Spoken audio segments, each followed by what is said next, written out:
Sir भाई इसमें okay. Python का कितना मतलब कितना आना चाहिए, क्योंकि मैं तो डीपली पढ़ रहा हूँ पाइथन को ना, बेस्ट है ना। प्रैक्टिस वगैरह तो, क्योंकि इसमें भी पाइथन। टाइम लगता है। डेली के तकरीबन एक ही दिन पूरा खा जाता है, आठ हाँ घंटे 6 घंटे तो। फिर उसकी प्रैक्टिस है, उसके मिनी प्रोजेक्ट्स हैं हाँ। तो तो। पाइथन को हम डीपली पढ़ेंगे ना, पाइथन को मेरा ख्याल है, ये मेरा ख्याल है कि 2-3 दिन तक चला जाएगा पाइथन, क्योंकि हम ऊप भी कवर करेंगे इसको, डिटेल में करेंगे, क्योंकि ऊप आगे बहुत ज़्यादा काम आएगी हमें, आगे क्लासेस बनानी होंगी, न्यूरल नेटवर्क्स बनाने होंगे। तो अगर हमें ऊप का कॉन्सेप्ट नहीं होगा तो ब्लर होगा हमारे सब कुछ माइंड में। ठीक है। तो आज से हम इंशाल्लाह प्रैक्टिकल की तरफ मूव ऑन करेंगे इंशाल्लाह। और पहला स्टेप होगा प्रैक्टिकल की तरफ पाइथन का। साथ साथ मैं ना असाइनमेंट्स जो होंगी वो आपको बता दूंगा कि कितने सबमिट करानी है, आज से प्रॉपर वे में असाइनमेंट शुरू हो जाएंगे। ठीक है। इससे पहले ना मैं आपको ना अपनी स्लाइड शेयर करता हूँ। सबसे पहले हम ना ओवरऑल ना कॉन्सेप्ट ले लेते हैं प्रोग्रामिंग का, प्रोग्रामिंग से रिलेटेड, और कुछ टर्म्स मैं पहले ऐसे बताऊंगा। आपने एक बात ध्यान में रख लेनी है कि पहले हम जो पाइथन कवर करेंगे ना वो रिस्पेक्ट ऑफ प्रोग्रामिंग करेंगे। पहले हम अंडरस्टैंड करेंगे प्रोग्रामिंग के कॉन्सेप्ट्स। सिंटैक्स की तरफ हम इतना नहीं फोकस करेंगे, ठीक है, अभी थोड़ी देर तक, फिर हम सिंटैक्स को फोकस कर रहे होंगे। क्योंकि अगर आपको प्रोग्रामिंग का कॉन्सेप्ट आ गया ना कि what is programming, logic building, logic किस तरह बनानी है, सोचना कैसे है, कंप्यूटर को किस तरह समझाने के लिए सोचना है, तो प्रोग्रामिंग लैंग्वेज जो होती है ना वो सिर्फ सिंटैक्स होता है। C++, पाइथन, सोन, C#, ये सिर्फ लैंग्वेजेस हैं, सिर्फ सिंटैक्स चेंज होगा। अगर आपको लॉजिक आती है तो आपके लिए सिंटैक्स मैटर नहीं कर रहा होगा। ठीक है। Depends on the logic. एक सब्जेक्ट है यहाँ पे डीएसए भी होते हैं, ठीक है, डीएसए में हम लॉजिक देख रहे होते हैं, उसमें आप किस मर्जी लैंग्वेज में काम करें डिपेंड ही नहीं करता, आप C++ में करते हैं, पाइथन में करते हैं, आप जावा में करते हैं, इतना फोकस नहीं हो रहा होता उसके ऊपर। अगर आपको प्रोग्रामिंग कॉन्सेप्ट्स, बैकएंड के ऊपर चीजें, लॉजिक बिल्डिंग, ये चीजें आपके जहन में आहिस्ता आहिस्ता क्लियर होंगी ना, तो आपके लिए सिंटैक्स को समझना इट्स लाइक 1-1.5 घंटे का काम होगा। ठीक है। सिंटैक्स को समझना आपको 1-1.5 घंटे का काम होगा, वो आप समझ लेंगे। एक एक एग्जांपल मैं बड़ा मशहूर एग्जांपल देता हूँ, ठीक है, मैं ज्यादा एग्जांपल देता हूँ ये वाली, कि फॉर एग्जांपल अगर मैं आपको एक बैट पकड़, क्रिकेट तो खेली होगी ना, देखी देखी तो होगी सबने यहाँ पे, कि अगर क्रिकेट आप देखते हैं कि अगर मैं एक बंदे को बैट सिखा दूं पकड़ना, तो जब तक उसके पास वो वाला बैट नहीं होगा ना, वो क्रिकेट नहीं खेल सकता। जब तक उसके पास वो वाला बैट होगा वो सिर्फ तभी क्रिकेट खेल सकता है। लेकिन अगर हमने उसको शॉट लगाना सिखा दी, चौका छक्का लगाना सिखा दिया, तो वो कैपेबल होगा, इसके उसके हाथ में कोई भी बैट हो वो खेल लेगा। Same goes for the programming, same goes for the logic building, आपके बैकएंड के ऊपर नॉलेज, बैकएंड के ऊपर आपकी अंडरस्टैंडिंग, सेम चीज है ये। ठीक है। अगर आपको पता होगा कि प्रोग्रामिंग के कॉन्सेप्ट क्या है, प्रोग्रामिंग अंडरलाइन कॉन्सेप्ट क्या है, ठीक है, बैकएंड के ऊपर वर्क किस तरह करती है, तो आपके लिए इजी होगा किसी भी प्रोग्रामिंग लैंग्वेज में शिफ्ट करना। ठीक है। आपको एक प्रोग्रामिंग लैंग्वेज भी आती होगी, आप जीपीटी से कह देंगे, आजकल तो जीपीटी आ गए हैं, कि मुझे इसको, ये पाइथन का कोड है मेरे पास, इसको मुझे C++ में कर दो, ठीक है, इसको मुझे जावा में कर दो। क्या, अगर हम सिर्फ प्रोग्रामिंग लैंग्वेज की बात करें तब उसकी बात कर रहा हूँ मैं, फिर प्रोग्रामिंग लैंग्वेज किस किस जगह पे यूज हो सकती है। ठीक है। अगर मैं इस तरह एग्जांपल देता हूँ कि अगर मैं उर्दू की बात कर रहा हूँ, ठीक है, तो उर्दू तो सबके लिए सेम होगी ना, उर्दू सबसे पहले हम क्या करेंगे, उर्दू पढ़ेंगे हम। ठीक है। फिर आप डिसाइड करते हैं कि मैंने उर्दू किधर लगानी है, उर्दू में ऐसे लिखना है, उर्दू में शायरी करनी है मैंने। ठीक है। फिर आप डिफाइन करते हैं कि मैंने क्या करना है।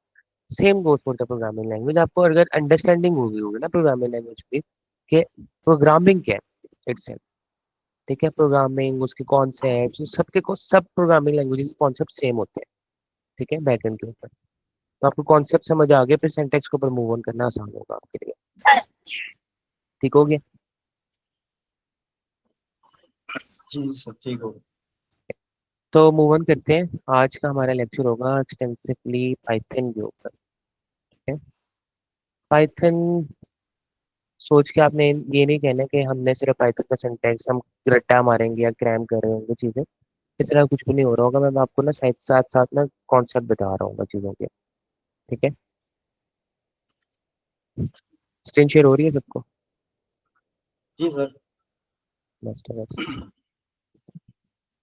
Thanks.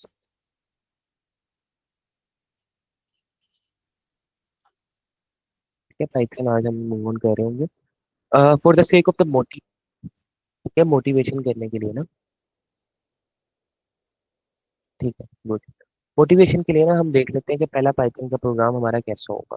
हमने पहला जब जो भी लिखते हैं ना, कन्वेंशन होती है प्रोग्रामिंग के अंदर, कि अपना पहला प्रोग्राम लिखते हैं, वो करते लिखते हैं ज़्यादातर हेलो वर्ल्ड या हेलो नेम, ठीक है, इस तरह करके ना हम पहला प्रोग्राम लिख रहे होते हैं। हेलो वर्ल्ड, ये इस तरह करके ना चीज़ें लिखते हैं। हाँ बैठो।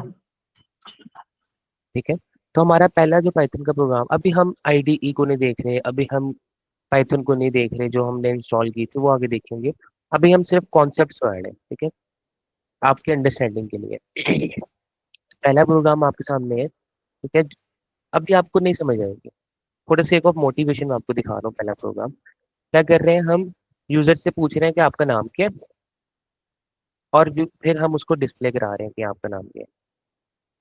अभी दैट्स इट, हम यही कर रहे हैं, ठीक है, यहाँ पे ब्रैकेट क्लोज होगा। ठीक है, अभी हम यहाँ पे ये कर रहे हैं, दैट्स इट। ठीक है, यूजर से पूछ रहे हैं कि आपका नाम क्या है, और उसका नाम डिस्प्ले कर रहे हैं। ठीक हो गया, अभी हमारा सिर्फ काम इतना है। यहाँ तक अंडरस्टैंडिंग होगी। For the sake of motivation अब अभी इसको इन डेप्थ कवर कर रहे होंगे, देख रहे हैं कि प्रोग्रामिंग के कॉन्सेप्ट्स क्या होते हैं, इसको हम डीप डाइव करेंगे। ठीक हो गया। प्रोग्रामिंग का जो पहला कॉन्सेप्ट होता है ना, मूव ऑन स्टार्ट करने के लिए मैं आपको इसलिए मोटिवेशन बिल्ड करने के लिए, कि सबसे पहला कॉन्सेप्ट मैं आपको बताने लगा, वो होगा कमेंट। कमेंट का क्या मतलब होगा कि फॉर एग्जांपल मैंने कुछ कोडिंग लिखनी है ना, कोडिंग जब आप करोगे ना, ठीक है, जब आपने ये देखना कि हम प्रोग्रामिंग लैंग्वेज का कल हमने थोड़ा सा कॉन्सेप्ट लिया था कि प्रोग्रामिंग लैंग्वेज क्या होती है। आपने कंप्यूटर से बात करनी है, मैं आपसे बात कर रहा हूँ तो मैं उर्दू में कर रहा हूँ, तो कंप्यूटर से बात करनी होगी तो आपने प्रोग्रामिंग लैंग्वेज के फॉर्म में करनी होगी। ठीक हो गया, कंप्यूटर से बात कर रहे हैं तो आप प्रोग्रामिंग लैंग्वेज में करेंगे। अभी अभी जो मैं आपसे बात कर रहा हूँ मैं उर्दू में कर रहा हूँ। ठीक है, for this sake of this आपको आइडिया हो गया। अब आपने कंप्यूटर से बात करनी है तो स्पेसिफिक सिंटेक्स के अंदर बात करेंगे। ठीक है, उसका एक स्पेसिफिक लैंग्वेज होगी, जैसे हम उर्दू है, उर्दू में एक स्पेसिफिक सिंटेक्स में लिखते हैं। ठीक है, अलिफ बे, इसका भी हर प्रोग्रामिंग लैंग्वेज का ना एक स्पेसिफिक सिंटेक्स होगा। उस सिंटेक्स के अकॉर्डिंग ही हम अपने लैंग्वेज को कर रहे होंगे। ठीक है, मतलब कि अगर हम कुछ भी इंग्लिश लिखेंगे तो हमारे पास एरर आ जाएगा। यही इससे जाहिर हो रहा है ना, कि अगर हम इंग्लिश लिखेंगे उर्दू लिखेंगे तो वो एरर आ जाएगा। तो हमारा एक प्रोग्रामिंग लैंग्वेज की जो ग्रामर होती है ना, उसको हम कहते हैं सिंटेक्स। अब उस सिंटेक्स को हम फॉलो करेंगे, और जो सिंटेक्स को हम फॉलो करेंगे ना उस अकॉर्डिंगली, अगर सिंटेक्स फॉलो हो रहा होगा तो ठीक है, अगर नहीं हो रहा होगा तो फिर वहां पे एरर आ जाएगा कि ये मुझे वर्ड नहीं पता। ठीक है, ऐसा वर्ड मेरे सामने आ जाएगा क्योंकि एक बंदा है उसको सिर्फ उर्दू आती है, उसके सामने मैं, आप लोगों को उर्दू इंग्लिश आती होगी, ठीक है, मैं आपके सामने पश्तो का लफ्ज बोल दूंगा या जर्मन का लफ्ज बोल दूंगा, आप कहोगे मुझे नहीं पता। ठीक है, आउट ऑफ द सिंटेक्स अगर कोई चीज आएगी आपको नहीं समझ आएगी कि क्या है। ठीक हो गया। तो कुछ टाइम्स में ऐसा हो सकता है कि मुझे अपनी इंग्लिश की वर्डिंग में ना कुछ चीजें लिखनी पड़े प्रोग्रामिंग के अंदर। हो सकता है कि मैंने कोड लिखा है और मैंने वो कोड आपको भेजना है, तो आपको समझाने के लिए मुझे एक लाइन लिखनी पड़े। तो वो जो लाइन लिखनी पड़ेगी ना, अगर मैं ये नहीं ना लगाऊंगा, कमेंट नहीं करूंगा उसको, तो वो आ जाएगा एरर, क्योंकि प्रोग्रामिंग को नहीं पता दिस क्या है, प्रोग्रामिंग को नहीं पता इज क्या है, आ क्या है, कमेंट क्या होता है। प्रोग्रामिंग तो एक स्पेसिफिक सिंटेक्स के ऊपर चल रही है। जब तक उसको वो ग्रामर, क्योंकि ये हमारे लिए जैसे जर्मन का वर्ड है ना, उसके लिए अभी तक लगाए कि जर्मन है। ठीक है, या रशियन के अंदर ये हो रही है, पर्शियन के अंदर हो रही है, जो भी लैंग्वेज जो हमें नहीं आती। ठीक है, तो उसके लिए ये है, वो नहीं जानता है, इसको क्वेश्चन मार्क है उसके लिए। ठीक है, तो हम लगा देंगे ये कमेंट, उसको कह देंगे ये कमेंट है, तुम्हें इसको एग्जीक्यूट करने की जरूरत नहीं है, ये मेरे लिए है।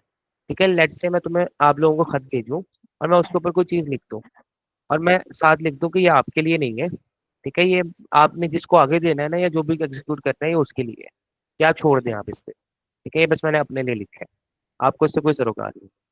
तो हमने कभी कभी कमेंटिंग करनी पड़ेगी, क्योंकि अब समय जहन में आएगा हमने कमेंटिंग करनी ही क्यों है। कमेंटिंग हमने इसलिए करनी होगी अपने कोड के अंदर, क्योंकि कोड लिखना आसान काम है। कोड को स्केलेबल, कोड को क्लीन, और कोड को ऐसा लिखना कि अगला बंदा देखते ही समझ जाए, ये बड़ा काम होता है। ठीक है, एक अच्छे प्रोग्रामर और एक बुरे प्रोग्रामर ये होता है कि वो, एक अच्छा प्रोग्रामर जो होता है वो बेस्ट कोड लिखता है। कि फॉर एग्जांपल मैं ऐसा कोड लिखूं कि आप, मैं भी पाइथन प्रोग्रामर हूँ, आप भी पाइथन प्रोग्रामर है, मैं इस तरह का कोड लिखूं, इस तरह का क्लीन कोड लिखूं कि मैं अपना कोड आपको भेजूं ना, आपको समझ आ जाए। और ये चीज़ इंडस्ट्री में पता है क्यों इनकरेज की जाती है? मैं बताता हूँ क्यों इनकरेज की जाती है। फॉर एग्जाम्पल क्लाइंट आता है, क्लाइंट मेरे से कोडिंग करवाता है, ठीक है? अगर तो मैंने गंदा कोड लिखा है, अगर तो मैंने बैड कोड लिखा है, तो हो सकता है कि क्लाइंट सारी ज़िंदगी तो मेरे साथ नहीं ना रहे। क्लाइंट ये भी तो देखता है कि हो सकता है कि फॉर एग्जाम्पल को मैंने इस सॉफ्टवेयर बनवा ली है, चेंजिंग अगर कुछ करवानी हो तो मैं दूसरे डेवलपर से करवा दूँगा। तो दूसरे डेवलपर को आपका कोड भी तो समझना चाहिए ना। आपको उसका कोड ही नहीं समझ आएगा तो वो हाई चार्ज करेगा ऑब्वियसली। तो क्लाइंट इस चीज़ को देखता है कि आपका कोड जो है, वो इस चीज़ को प्रेफ़र करता है, कोड क्लीन होना चाहिए कि नहीं होना चाहिए। पाकिस्तान के अंदर ये कॉन्सेप्ट है या बाहर के मुल्क में भी कि वो जान के ना कोड गंदा लिखते हैं। मतलब कि ऐसा कोड लिखते हैं कि सिर्फ़ उनको ही समझ आए। क्यों? ताकि क्लाइंट उनके पास रहे और किसी और के पास ना जाए। तो ये चीज़ें आपने नहीं सोचनी। इवन अगर आप क्लाइंट को अच्छा सर काम दरअसल देंगे ऐसे तो ही है ना, आपके पास कार्ड है तो वो कार्ड तो या तो आप उसको कहीं चला रहे किसी शॉपिंग मॉल पे या फतह पे या कहीं।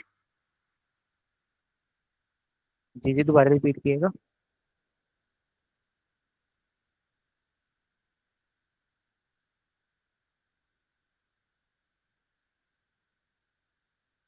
खैर मूव ऑन करते हैं। अच्छा, अब कमेंट का मकसद ये होता है कि मुझे कोई चीज़ें अपने लिए रखनी है। फॉर एग्ज़ाम्पल इस तरह भी होता है, ठीक है? टू बी ऑनेस्ट इस तरह होता है कि मैंने 6 महीने पहले जो खुद का प्रोग्राम लिखा हुआ था, वो मुझे खुद को ही समझ नहीं आ रहा होता है कि मैंने ये लाइन मैंने क्यों लिखी थी, ठीक है? फिर आपको सोचना पड़ता है, ज़हन पे ज़ोर डालना पड़ता है। फिर आप कमेंटिंग कर देते हो कि ये लाइन का मतलब ये था। इस फंक्शन के अंदर ये हो रहा है। फंक्शन भी छोड़े अभी, इस ब्लॉक ऑफ कोड के अंदर ये चीज़ हो रही है। तो फिर आपके लिए भी आसानी होती है, दूसरों के लिए भी आसानी होती है, क्लीन कोड होता है। तो कमेंटिंग का मकसद ये होता है कि आपने वो चीज़ें लिखनी हो जो आपको कि कंप्यूटर आप इसको छोड़ दो, ये मेरे लिए चीज़ है। तो उसके लिए क्या करना होता है, आपको सिंटैक्स के साथ साथ बता देता हूँ। जो भी आपने लिखना है ना, आपने तो जो भी लिखे हैं आप इधर, इससे पहले आप ये लगा दें। ठीक हो गया? हैशटैग लगाते हैं, हैशटैग कहते हैं, हैश कहते हैं, जो भी कहते हैं इसको, ठीक है? अ, आपने ये लगा देना, आपके सामने क्या होगा, वो चीज़ कमेंट होगी, वो चीज़ एग्जीक्यूट ही नहीं होगी। ये आपके अपने लिए मकसद हो गया, ठीक है? कमेंट्स क्लियर है? ये कमेंट्स क्यों होते हैं? गुड। बाकी भी बता दें। बेस्ट। ठीक है, कमेंट्स का मकसद ये होता है कि ऐसा चीज़ लिखना जो आपके अपने लिए हो और किसी और के लिए ना हो। मतलब कि प्रोग्रामिंग लैंग्वेज के लिए तो एरर आ जाएगा, लेकिन आप चाहेंगे बस वो मेरे या दूसरे डेवलपर तक महदूद है और एरर भी ना आए, ठीक है? अगला जो कॉन्सेप्ट होगा ना, वो हर प्रोग्राम में, अभी तक ये हम सिंटैक्स इसको देखेंगे आहिस्ता आहिस्ता, सिंटैक्स भी कवर कर रहे होंगे। अभी पहले हम कॉन्सेप्ट पढ़ते हैं। ये जो कॉन्सेप्ट है कमेंट का, ठीक है, ये हर प्रोग्रामिंग लैंग्वेज में है, ठीक है? हर प्रोग्रामिंग लैंग्वेज में है।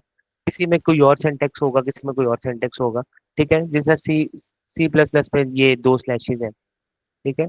अब किसी को कमेंट का कॉन्सेप्ट पता है, ठीक है, उसको पता है कमेंट होता क्या है, तो उसके लिए मुश्किल नहीं होगा कि हैश लगाना है या ये लगाना है। उसको पता होगा कि भाई कमेंट एक चीज है, मुझे कमेंट करना है, इस वाली लैंग्वेज में कमेंट करना है या इस वाली लैंग्वेज में कमेंट करना है, वो मैं इंटरनेट पे भी देख लूंगा इसका सिंटेक्स क्या है। आपको अंडरस्टैंडिंग होनी चाहिए कि पीछे कॉन्सेप्ट्स क्या है। अगर आपके कॉन्सेप्ट्स क्लियर होंगे तो आपको सिंटेक्स से इतना कुछ मुश्किल नहीं होगी, ठीक है? दूसरा कॉन्सेप्ट हम देखेंगे वो है वेरिएबल। अभी टाइप्स भी छोड़ते हैं, वेरिएबल। सिर्फ वेरिएबल क्या है? वेरिएबल की मैं एग्जांपल किस तरह दूं? वेरिएबल होता है ये चीज जिसमें आप कोई चीज रख सकते हैं। आपने किचन में देखे होंगे डब्बे, चीज जिसमें चीजें स्टोर कर सकते हैं। वेरिएबल आप इसको जान लें, ठीक है? हर प्रोग्रामिंग लैंग्वेज में वेरिएबल होगा। वेरिएबल क्यों होगा? कुछ चीज स्टोर करनी है ना आपने। फॉर एग्जाम्पल आपने नंबर स्टोर करना है, आपने अपना टेक्स्ट स्टोर करना है, अपना नाम स्टोर करना है, तो कुछ कहीं पे स्टोर करेंगे ना। तो प्रोग्रामिंग लैंग्वेज में स्टोर करने के लिए चीजें होती हैं वेरिएबल। वेरिएबल्स वेरिएबल का कॉन्सेप्ट होता है कि कोई भी चीज स्टोर करने के लिए यूज हो सकती है वेरिएबल, ठीक है? वेरिएबल को भी हम डीप डाइव करते हैं। अभी सिर्फ कॉन्सेप्ट पढ़े वेरिएबल का, ठीक है? और टाइप इसकी वो होगी कि ये वाला जो डब्बा है ना, इसके अंदर क्या चीज स्टोर हो सकती है। लेट्स से मेरे पास चीनी का डब्बा है, तो उसकी टाइप क्या होगी? चीनी। एग्जाम्पल के लिए चीनी का डब्बा है, ये वेरिएबल है, इसकी टाइप क्या होगी? चीनी की, इसमें सिर्फ चीनी आ सकती है, ठीक है? दूसरा डब्बा पत्ती का है, तो मैं कहूंगा कि ये पत्ती का तो डब्बा है, वेरिएबल है, इसका नाम मैं कह देता हूँ लेट्स से जो भी नाम देता हूँ, ठीक है? लेट्स से नाम कह देता हूँ एक्स या वाई। इस डब्बे का नाम एक्स है और इसकी डाटा टाइप क्या है? पत्ती। इसमें सिर्फ पत्ती आ सकती है, एंड सो ऑन, ठीक है, टाइप्स क्या क्या होती हैं वो भी हम पढ़ेंगे, ठीक है, कि कौन कौन से टाइप्स हो सकते हैं, किस किस तरह की टाइप्स हो सकती हैं। वेरिएबल आपने ध्यान में, और ये हर प्रोग्रामिंग लैंग्वेज में वेरिएबल का माइंड बनाना है कि डब्बा जिसके अंदर आप कुछ स्टोर कर सकते हो, और उसकी टाइप किस टाइप का स्टोर कर सकते हो। ठीक है, कि फिर उस डब्बे के अंदर उसी टाइप की चीजें आएंगी बस, और कुछ नहीं आ सकती। लेट्स से मेरे पास चीनी का डब्बा है, तो उसमें बत्ती नहीं डाल सकता, मैं सिर्फ चीनी ही डालूंगा उसके अंदर। ठीक हो गया वेरिएबल्स, और उसके अंदर क्या चीज आएगी वो उसकी डाटा टाइप। ठीक हो गया। अभी तक ये आप वेरिएबल कॉन्सेप्ट समझ आ गया कि वेरिएबल क्या होता है, कि एक चीज है जिसके अंदर आप चीजें स्टोर कर सकते हैं, और किस टाइप की स्टोर कर सकते हैं वो डाटा टाइप है उसके। कोई क्वेश्चन?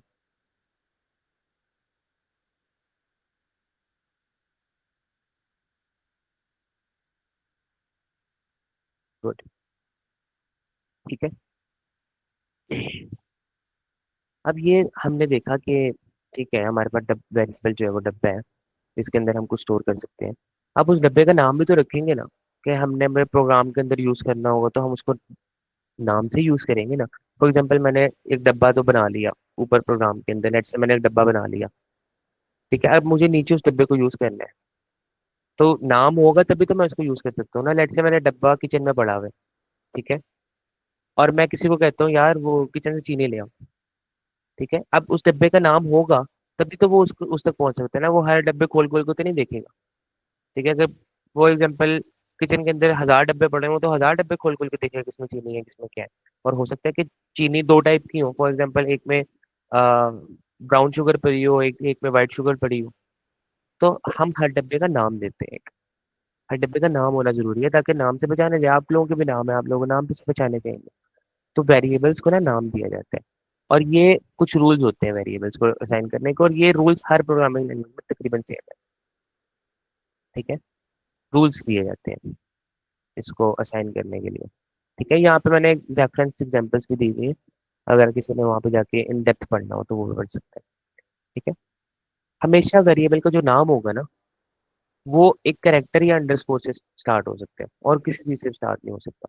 मतलब कि डॉट से स्टार्ट नहीं हो सकता, 1 2 से स्टार्ट नहीं, ये आपको चीजें याद करनी पड़ेंगी। ठीक है, अनफॉर्चुनेटली ये चीजें याद होनी चाहिए कि वेरिएबल का नाम आप किस तरह, वरना एरर आ जाएगा आपको। क्योंकि देखें ना, आप आपका नाम अगर लेट्स से एक बंदे का नाम तलहा है, तो 00 तलहा नहीं होगा, तलहा ही होगा। ठीक है, तो इसको भी अगर आपने पाइथन के लिए वेरिएबल डिक्लेयर करना है तो लेटर से स्टार्ट होगा ABC, या तो किसी अंडरस्कोर से स्टार्ट होगा। ठीक है, अंडरस्कोर अलाउड होते हैं इसके अंदर, क्या कहते हैं, वेरिएबल्स के नाम के अंदर। नंबर से स्टार्ट नहीं हो सकता वेरिएबल का नाम। ठीक है, अल्फान्यूमेरिक हो सकते हैं, मतलब कि बीच में नंबर आ सकते हैं। ठीक है, लेट्स से मैं कहता हूँ कि वेरिएबल 1 वेरिएबल 2, इसके लिए नंबर आ सकता है, एंड हो सकता है, वेरिएबल से स्टार्ट नहीं हो सकता नंबर से 1 2 से। ठीक है, बाकी A to Z छोटे करेक्टर आ सकते हैं, बड़े करेक्टर्स आ सकते हैं। ठीक है, और ये होते हैं केस सेंसिटिव। केस सेंसिटिव का मतलब अब भी समझ लें, आगे बड़ा काम आने वाला है। केस सेंसिटिव का मतलब ये होता है कि अपर केस और लोअर केस अलग अलग है, एज डिफरेंट है, ये वाला एज डिफरेंट है और ये वाला एज डिफरेंट है। ठीक है, देखने में तो तीनों एक सेम लग रहे हैं, लेकिन ये केस सेंसिटिव है, ये अपर केस होते हैं, लोअर केस होते हैं। ठीक है, ये केसेस होते हैं। ठीक है, सेंसिटिव का मतलब होता है कि ये इसको वो कर रहे होते हैं, क्या कहते हैं, फॉलो कर रहे होते हैं केसेस को, कि अपर केस है तो डिफरेंट, लोअर केस है तो डिफरेंट।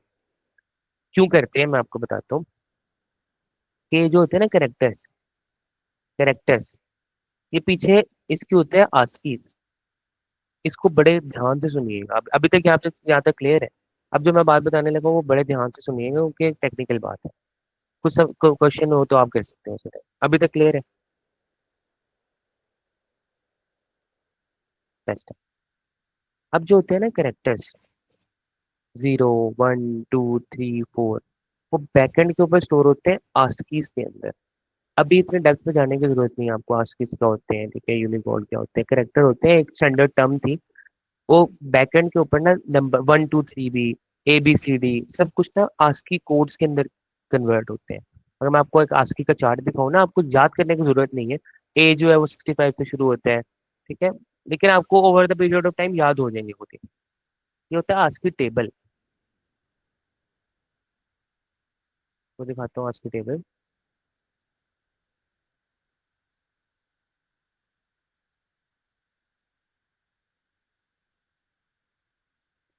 ये आप देखेंगे तो हर कैरेक्टर जो होगा ना वो बैकएंड के ऊपर ना आस्की के अंदर कन्वर्ट हुआ हुआ होगा। ठीक है, ए है तो 65 होगा। ठीक है, ये ए 65, 66 इसके आस्की कैरेक्टर्स है। ठीक है, स्मॉल ए है तो 97। अब देखें केस टेबल सेंसिटिव शो से नहीं हो क्या क्या हुआ, शो हो रहा है, टेबल शो नहीं था हो रहा। अब हो रहा है। जी अब हो रहा। गुड है, गुड है। ठीक है, ये देखें ना, अभी देखें जीरो है, उसका एक आस्की कैरेक्टर है 48, 49, 50। ये 9 तक कैरेक्टर्स है, स्पेशल कैरेक्टर्स हैं। ये बैकएंड के ऊपर ना हर किसी कैरेक्टर जो होता है ना उसका एक आस्की कोड होता है। अब केस सेंसिटिव से मुराद क्या है कि बड़ा ए और छोटा ए डिफरेंट है। क्यों? क्योंकि उसके आस्की कोड डिफरेंट है। ये देखिए ना, बड़ा ए का आस्की कोड 65 है और छोटे ए का 97 है। तो बैकएंड के ऊपर चेंज है ना ये, तो इसलिए ये केस सेंसिटिव होते हैं बैकएंड के ऊपर। तो छोटा ए से अगर आप एक नाम डिक्लेयर कर रहे होंगे और बड़े ए से भी कर रहे होंगे तो वो डिफरेंट होंगे।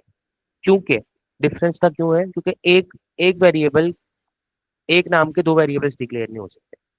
जाहिर है ना, सिंपल सी कॉमन सेंस होती है कि एक नाम के दो वेरिएबल डिक्लेयर नहीं हो सकते एक प्रोग्राम के अंदर। ठीक है, तो फॉर दैट पर्पज आपको अपना यूनिक नाम रखने पड़ते हैं। तो ये छोटा है और बड़ा है, यूनिक होगा। क्यों? क्यों यूनिक होगा, क्यों डिफरेंट होंगे? क्योंकि इसके आस्की कोड डिफरेंट है। इसका 65 है, ठीक है, इसका 97 है। आस्की कोड ही डिफरेंट है तो बिल्कुल ही डिफरेंट एंटिटीज माने जाएंगे ना ये कंप्यूटर के अंदर। ठीक है, कॉन्सेप्ट समझ आ गया केस सेंसिटिव का और लोअर केस, अपर केस और आस्कीज का।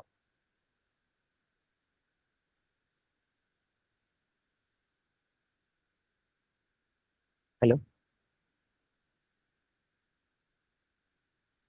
कौन सा क्लियर हो गया ये आस्कीज का और लोअर केस अपर केस का?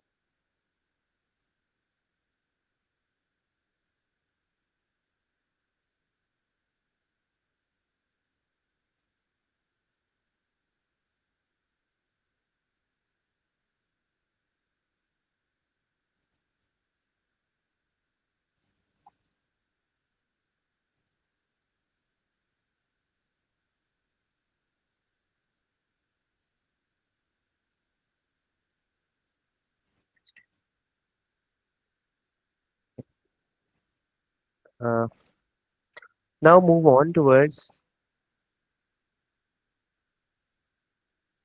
Now move on towards Python के वेरिएबल। आपको अंडरस्टैंड हो गए होंगे कि पाइथन वेरिएबल क्या होते हैं, कि जिस भी चीज में हम चीजें स्टोर कर सकते हैं वो वेरिएबल है। उसके टाइप के किस टाइप का डाटा उसके अंदर स्टोर हो सकता है, ठीक हो गया। और उसका रूल्स होते हैं कुछ उसको नाम को डिक्लेयर करने के, वो ये रूल्स है।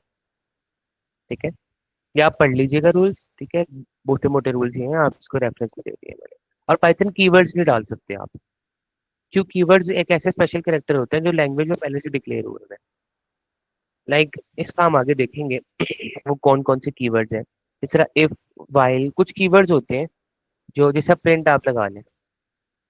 ठीक है, ये पहले से कीवर्ड्स डिक्लेयर है जो लैंग्वेज हमें देती है चीजें। ठीक है, लैंग्वेज ने एक चीज हमें दे दी है और लैंग्वेज कह रही है कि ये चीजें जो मैंने तुम्हें दी है ना, अराउंड 36 करेक्ट कीवर्ड्स होते हैं। आई डोंट नो एग्जैक्ट, आप इसको देख लीजिएगा कीवर्ड्स कौन कौन से होते हैं।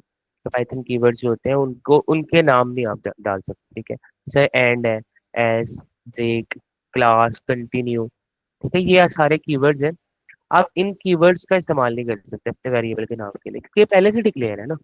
और मैंने एक आपको बताया कि एक प्रोग्राम के अंदर दो बार एक चीज डिक्लेयर नहीं हो सकती। ये पहले से डिक्लेयर है, पहले से यूज हो रहे हैं, तो आप इनको दोबारा दोबारा यूज नहीं कर सकते। ये पाइथन लैंग्वेज में पहले से प्रोवाइड कर रही है। कीवर्ड्स हैं, रिजर्व्ड वर्ड्स हैं।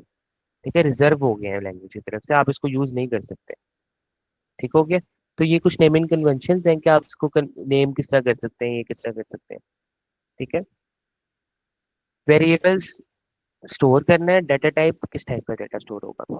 ठीक है, हर प्रोग्रामिंग लैंग्वेज में ये चीज अंडरस्टूड है कि ये हर प्रोग्रामिंग लैंग्वेज का कॉन्सेप्ट है। अब एक चीज आती है कि कुछ प्रोग्रामिंग लैंग्वेजेस जो होती है ना, उनको बताना पड़ता है कि वेरिएबल की डाटा टाइप कौन सी होगी। फॉर एग्जांपल अगर मैं एज का वेरिएबल बनाने लगा हूं ना, तो मैं उससे पहले बताऊंगा कि, फिर से एग्जांपल लेते हैं, ये कुछ प्रोग्रामिंग लैंग्वेजेस कहती हैं कि ये जो डब्बा है ना, अगर मैं कहूंगा चीनी का डब्बा है तो मुझे पहले बताओ कि ये चीनी का डब्बा है, फिर इसमें चीनी डालो। ठीक है, लेकिन पाइथन नहीं कहती। पाइथन कहती है बस इसमें चीनी डाल दो, मुझे खुद ही अंडरस्टैंड हो जाएगा कि इसकी डाटा टाइप चीनी है। तुम्हें बताने की जरूरत नहीं है, बस नाम लिखो, डब्बा लो, उसमें चीनी डालो, मैं खुद ही पता लगा लूंगा बैकएंड के ऊपर कि इसमें चीनी है, पत्ती है, क्या है। डाटा टाइप मैं उसको खुद ही डिक्लेयर कर लूंगा। तो पाइथन के अंदर आपको इतना एक्सप्लिसिटली बताना नहीं पड़ता। आपने बस बताना होता है कि या मेरा ये वेरिएबल का नाम है, और उसके अंदर अगर आप 1 2 3 डालेंगे, कोई इंटीजर वैल्यू डालेंगे तो वो इंटीजर हो जाएगा, कोई पॉइंट की वैल्यू डालेंगे तो वो फ्लोट हो जाएगा ऑटोमेटिकली। ठीक है, आप इसके अंदर कोई अपना टेक्स्ट डालेंगे तो वो स्ट्रिंग हो जाएगा। ये अगर आप आगे पढ़ेंगे मैं क्या बातें कर रहा हूँ। ठीक है, ट्रू फॉल्स डालेंगे तो वो बूलियन हो जाएगा। मतलब पाइथन जो होती है वो रियल टाइम के ऊपर डिसाइड कर लेगी कि आपके डाटा टाइप क्या है, आपको बताने की जरूरत नहीं पड़ेगी। आपने डब्बा लिया, उसके अंदर एक चीज डाली, पाइथन को पता लग गया कि ये किसकी इसकी डाटा टाइप क्या है। वरना हमें पहले क्या करना पड़ता था, दूसरी लैंग्वेज के अंदर बताना भी पड़ता था पहले कि ये जो डब्बा है ना, ये मैं चीनी के लिए ले रहा हूँ, इसमें मैं सिर्फ चीनी डालूंगा। ठीक है, जो अगर उसमें पत्ती डालने लगता था तो वो रोक देता था। ठीक है, अब क्या करते हैं, वो बस डब्बा ले लो, उसमें चीनी डालो तो वो चीनी के लिए हो जाएगा, पत्ती डालो तो वो पत्ती के लिए हो जाएगा। लेकिन एक दफा आपने चीनी डाल दी, ठीक है, तो आप बताएं कि इसमें चेंज हो सकती है। ये भी एडवांस कॉन्सेप्ट है, इसको बाद में बताऊंगा। ठीक है, अब आपको इतना कॉन्सेप्ट समझ आ गया वेरिएबल्स का कि डाटा टाइप उसकी क्या होती है, कि वेरिएबल्स स्टोर करने के लिए डाटा टाइप उसको बताएंगे किस टाइप का डाटा इसमें स्टोर है। और पाइथन के अंदर बताने की जरूरत नहीं होती कि आपको किस टाइप का डाटा स्टोर करना है। ठीक है, मैं देख लेता हूँ वेरिएबल। ठीक है, वेरिएबल वो चीज़ थी जिसके अंदर हम चीज़ स्टोर करते थे। ठीक है, कोई भी चीज़ हो सकती है उसमें चीज़ स्टोर करेंगे। डाटा टाइप क्या होती है, उसमें specific type of data store हो सकता है सिर्फ। अगर ये मैंने वेरिएबल बनाया है लेट्स से इंटीजर का, तो मैं सिर्फ इसमें इंटीजर स्टोर कर रहा हूँ। ठीक है, वो पहले डाटा टाइप बतानी पड़ेगी कि किस टाइप का मैंने डाटा स्टोर करना है। ठीक हो गया। अगर मैंने अगेन मैं एग्जांपल देता हूँ, मैंने डब्बा लिया है, उसके अंदर अगर मैं चीनी डाल रहा हूँ तो चीनी उसकी डाटा टाइप होगी कि इससे किस टाइप का डाटा पड़ा हुआ है। ठीक है, पाइथन जो है उसके अंदर डाटा बस डाल दो, वो खुद ही पता लगा लेगा कि इसकी डाटा टाइप क्या है। उसको पहले लैंग्वेजेस में पता है क्या होता था, वेरिएबल बनाने से पहले ना उसको बताना पड़ता था कि मैं इस टाइप का वेरिएबल बनाने लगा हूँ। ठीक है, फिर आप रियल टाइम के ऊपर चेंजिंग नहीं कर सकते थे, वही चीज उससे स्ट्रिक्ट हो जाते थे आप। ठीक है, तो पहले बताना पड़ता था कि मुझे इसी टाइप का वेरिएबल चाहिए, इसी टाइप का डब्बा मुझे चाहिए जिसमें मैं चीनी डालूंगा बस, और कुछ भी नहीं डाल सकता। अब पाइथन क्या कहता है, पाइथन फ्लेक्सिबल लैंग्वेज है। पाइथन कहता है कि आप जब वेरिएबल बनाओ, उसमें डाटा डालो, जिस टाइप का डाटा डालोगे वो आपकी मर्जी है, कोई रिस्ट्रिक्ट नहीं करूंगा मैं, कोई बताने की भी जरूरत नहीं है कि किस टाइप का डाटा है, मुझे खुद ही समझ आ जाएगी किस टाइप का डाटा है, आपको बताने की जरूरत ही नहीं है। ठीक हो गया।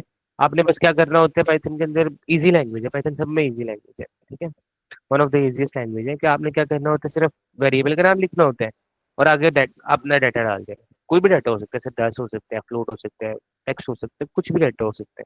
ठीक है, मैं अपना नाम सेव कर सकता हूँ इसके अंदर, मैं अपनी हाइट सेव कर सकता हूँ, तो ये स्टोरेज है ना, मैं सेव कर रहा हूँ वेरिएबल के अंदर डाटा।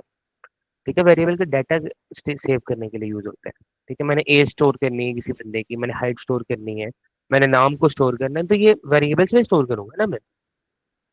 तो मुझे बताने की जरूरत नहीं है कि हाइट के अंदर कौन कौन सी टाइप का डाटा आएगा, बस मैं अपना डाटा डालूंगा, वो खुद ही पता लग जाएगा उसको कि उसकी टाइप टाइप क्या है। ठीक है, यहाँ तक किसी को कोई सवाल हो। पाइथन जो है बस आप वेरिएबल डिक्लेयर करो इन इजी टर्म्स, वेरिएबल का नाम लिखो। ठीक है, वेरिएबल का नाम लिखने के बाद आप उसके अंदर बस डाटा डाल दें, तो वो खुद ब खुद उसको अंडरस्टैंड कर लेगा किस टाइप का डाटा है। ठीक हो गया।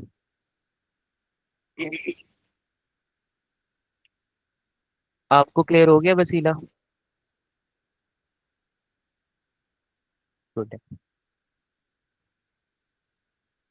ठीक है, ये पाइथन का एक कॉन्सेप्ट है कि आप मल्टीपल वेरिएबल्स को टाइम पे डिक्लेयर कर सकते हो। जिस तरह कॉमा लगा के ना, ये एक सिंटैक्स है। तो हम थोड़े सिंटैक्स की तरफ आ जाते हैं। सिंटैक्स की तरफ आगे कि हमने सिर्फ वेरिएबल का नाम लिखना होता है और दैट्स इट, हमने सिर्फ उसके अंदर डाटा डाल दिया तो इजी सीन हो गया हमारे लिए।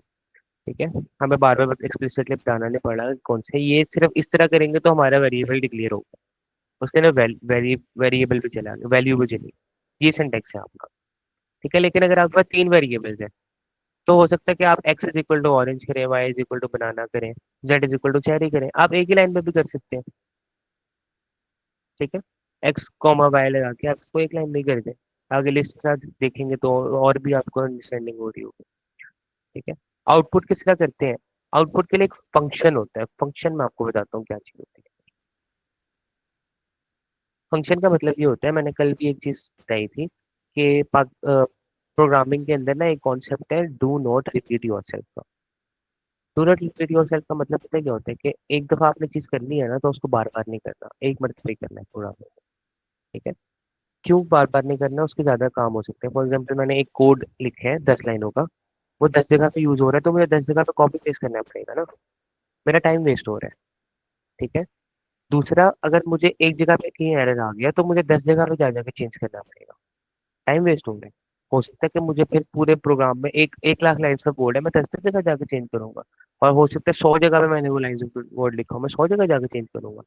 तो आपने बड़ा स्ट्रक्चर वे में कोडिंग करनी होती है ताकि आप एक ही जगह चेंज करें, सब जगह चेंज हो जाए।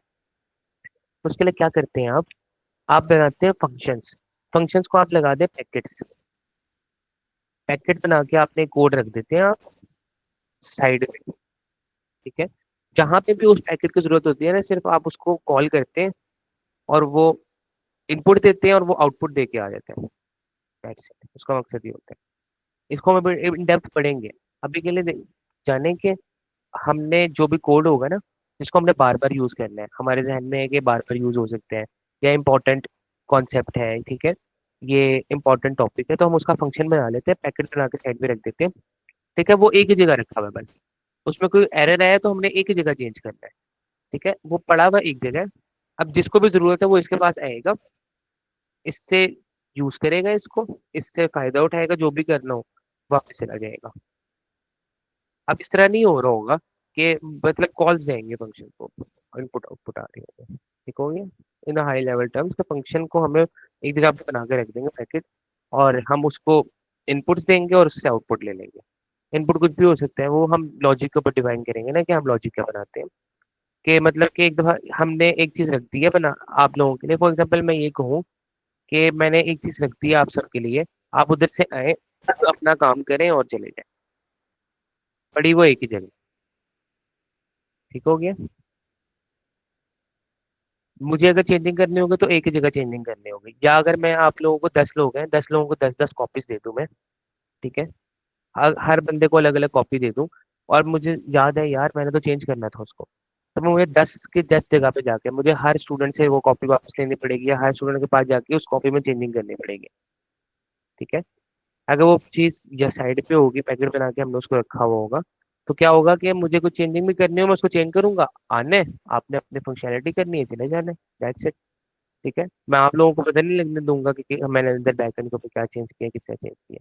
फंक्शनैलिटी वही होगी, इनपुट उसी तरह ले रहा होगा, ये आउटपुट उसी तरह दे रहा होगा, बीच में मैं जो मर्जी चेंज करूँ, ठीक है। तो ये फंक्शन होते हैं। Print is a function, built in function. अभी तक फंक्शन का और ये यहाँ तक क्लियर है।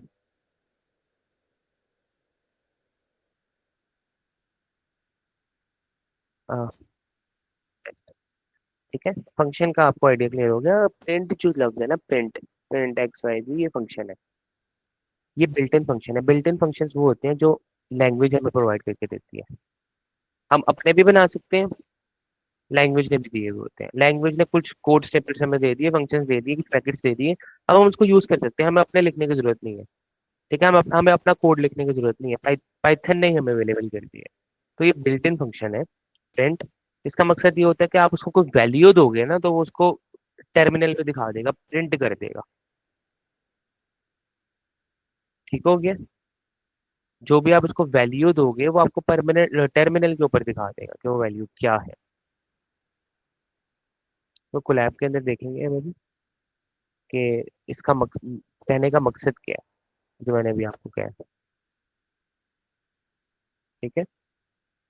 प्रिंट एक बिल्ट इन फंक्शन है, इसको हम वैल्यूज दे रहे हैं। फॉर एग्जांपल अगर हम क्या कहते हैं, हम इसको वैल्यू वेरिएबल्स भी दे सकते हैं और लिटरल्स भी दे सकते हैं, लिटरल भी पढ़ते हैं, अभी हम इनके इसको वेरिएबल्स दे रहे हैं।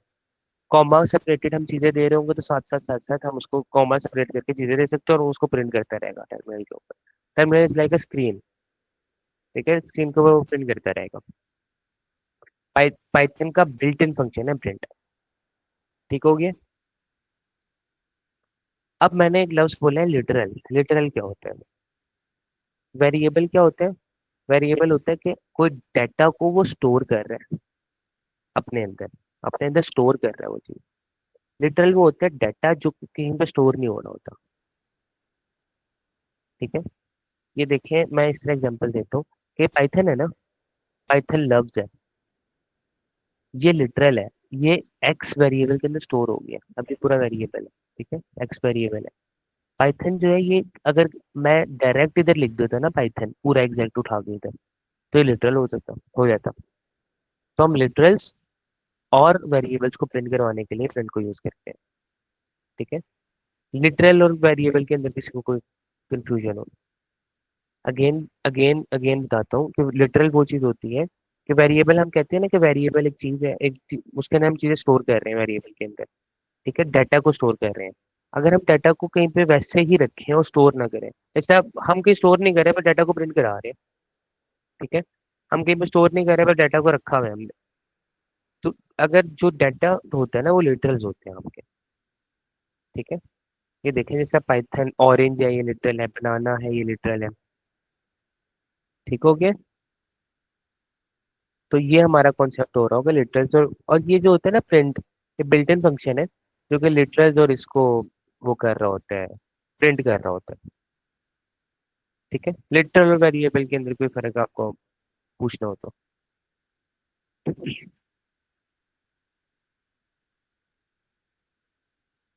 कोई कंफ्यूजन होगा? ठीक है, बेस्ट है।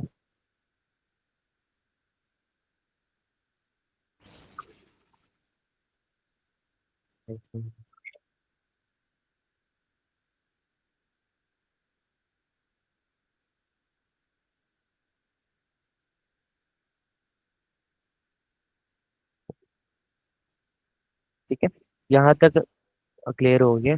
इसको हम मल्टीपल लाइंस के ऊपर भी डिक्लेयर करवा सकते हैं वेरिएबल्स को। तो ये थोड़े कॉन्सेप्ट है वेरिएबल के।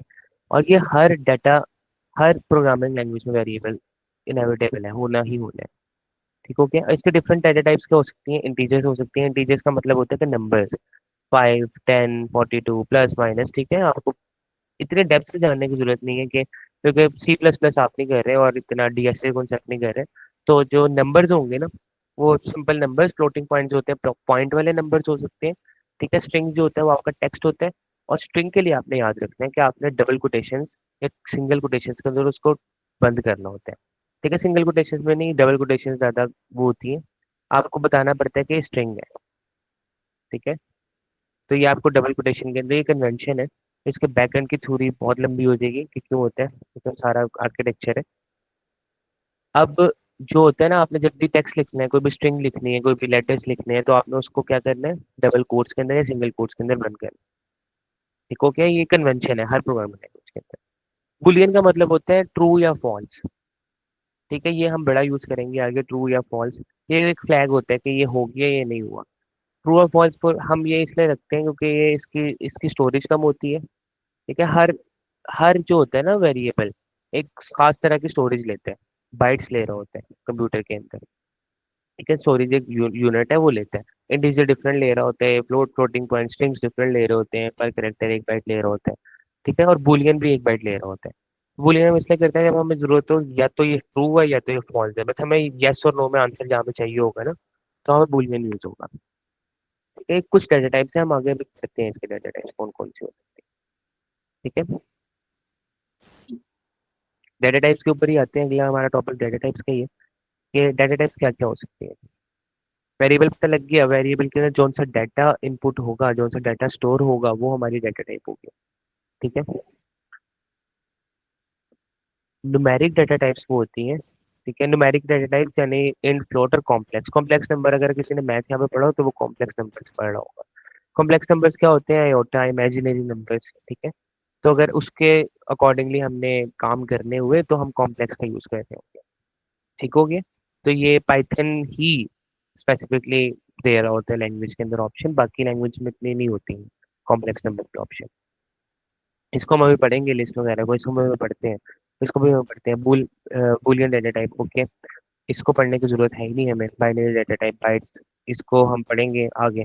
ठीक है, नन टाइप, नन टाइप भी पढ़ते हैं अभी। यहाँ तक आपको क्लियर हो रहा है? ठीक है। नंबर्स जो होते हैं ना पाइथन के अंदर, ठीक है, नंबर्स सबसे ज्यादा वैसे तो हम यूज करेंगे स्ट्रिंग, लेकिन नंबर्स भी हम बहुत ज्यादा यूज करेंगे, नंबर्स ही सबसे ज्यादा यूज करेंगे बल्कि मशीन लर्निंग के अंदर। ठीक है, तो नंबर्स का कॉन्सेप्ट ये होता है कि नंबर्स के लिए हमारे तीन बेसिक डेटा टाइप्स हैं। वो ये होंगी कि इंटीजर, इंटीजर फुल नंबर 1 2 3 4 5 6, इसमें पॉइंट्स आ जाए तो फ्लोटिंग, और जिसमें एक इमेजिनरी नंबर आ जाए तो वो कॉम्प्लेक्स होगा। ठीक हो गया?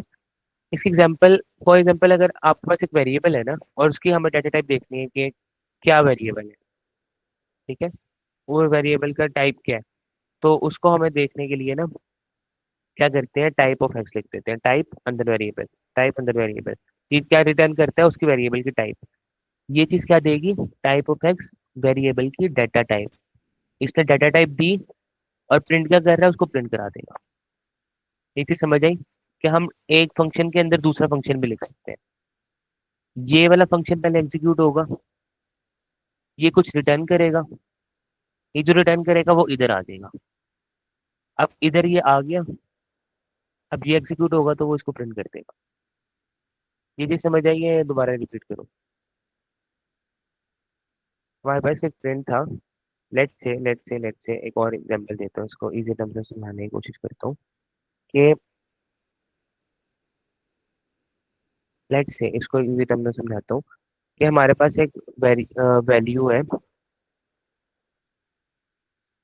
वैल्यू क्या है हमारे पास, लेट्स से 4 × 2 + 3। पहले ये क्या होगा, ये एग्जीक्यूट होगी चीज। ठीक है, इसका आंसर आएगा, क्या आएगा, 5। फिर ये दोनों एग्जीक्यूट होंगे। सेम गोज फॉर, अगर ये फंक्शन के अंदर फंक्शन हो रहा है तो ये एग्जीक्यूट होगा, ये कुछ चीज रिटर्न करेगा ना, जाहिर है टाइप ऑफ एक्स क्या रिटर्न कर रहा है, डाटा टाइप रिटर्न कर रहा है, वो डाटा टाइप इधर आएगी, डाटा टाइप इधर आके ये प्रिंट का हमने फंक्शन पढ़ा था क्या करते हैं, वो प्रिंट कर देता है। ये गया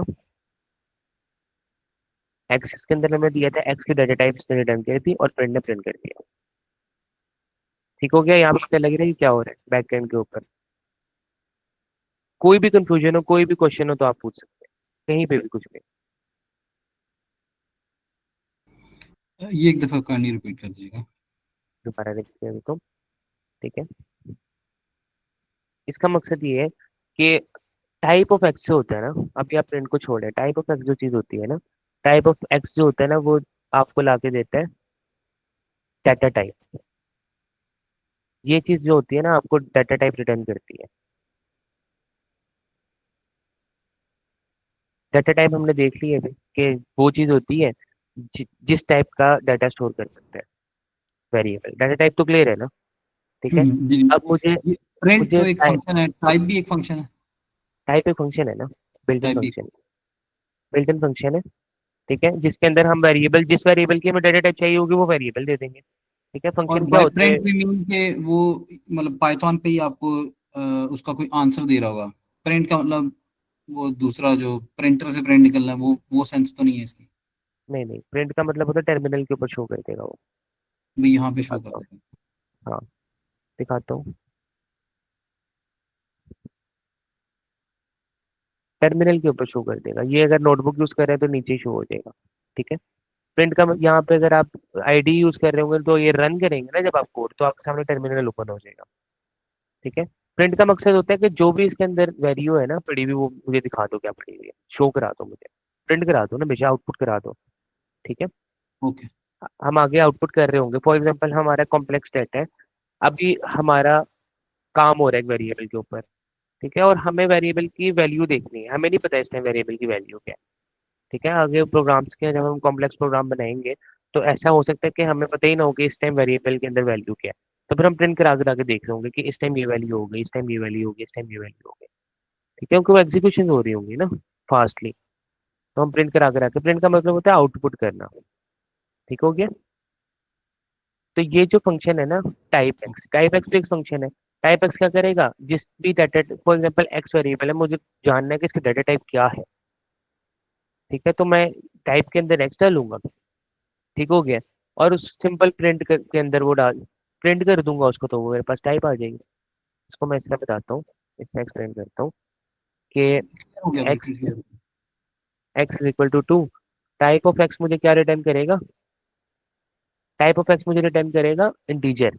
लेकिन इंटीजर बस रिटर्न कर दिया, उसने मुझे चाहिए भी तो कि मुझे शो भी तो कराए, मुझे आउटपुट भी तो कराए कि क्या चीज़ थी वो।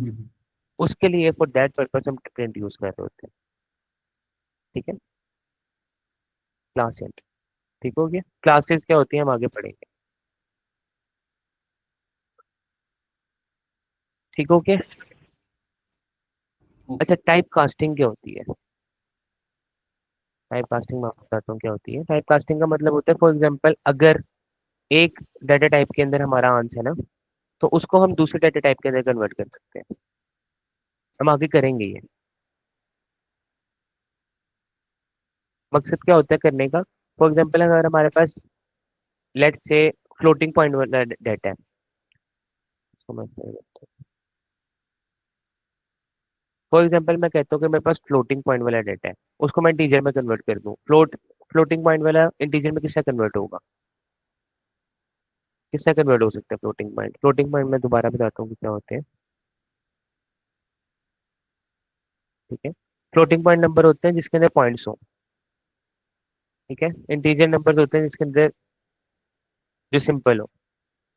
अब आपके सामने आ रहा होगा तो वैसे भी प्रिंट होगा, ये कोलैब का फीचर है। अगर कोलैब में आप बिल्कुल सेल रन करें तो प्रिंट हो जाता है, लेकिन प्रिंट जो है वो टर्मिनल को प्रिंट करता है इन द क्लासिक आईडीईज। ठीक है, अभी आपने आईडी यूज करना है, कोलैब में हम आगे यूज करेंगे। ये है फ्लोटिंग पॉइंट नंबर, ये है इंटीजर। अगर मुझे इसको इंटीजर में कन्वर्ट करना हो तो क्या होगा, ये 3 हो जाएगा ना। हम्म। अगर मुझे फ्लोटिंग पॉइंट, मुझे हो सकता है कहीं पे वैल्यू, कहीं पे हो सकता है कि मेरा किसी प्रोग्राम के अंदर मुझे जरूरत पड़ जाए कि मुझे सिर्फ इसका इतना पार्ट चाहिए हो, मुझे 3.5 चाहिए ना हो। ठीक है, तो मैं कन्वर्जन कर सकता हूँ, इससे इसमें जा सकता हूँ जहाँ पे पॉसिबल हो। ठीक है, अगर मैं इंटीजर से मुझे फ्लोटिंग पॉइंट में जाना हो तो मैं क्या कन्वर्ट कर दूंगा, 3.0 हो जाएगा। ठीक है, कन्वर्जन हो सकती है इसको। उसके लिए मैं मुझे क्या करना पड़ेगा, उसके लिए मुझे करना पड़ेगा सिंपल। अगर एक मेरा वेरिएबल है, let's say y is equal to 3.5, मैं इंट कर दूंगा उसको, y को। ठीक है, इंट y करेंगे ना, तो प्रिंट करके y को हम डिस्प्ले करा देते हैं। 3.5 नहीं, इंट कन्वर्जन ऑफ y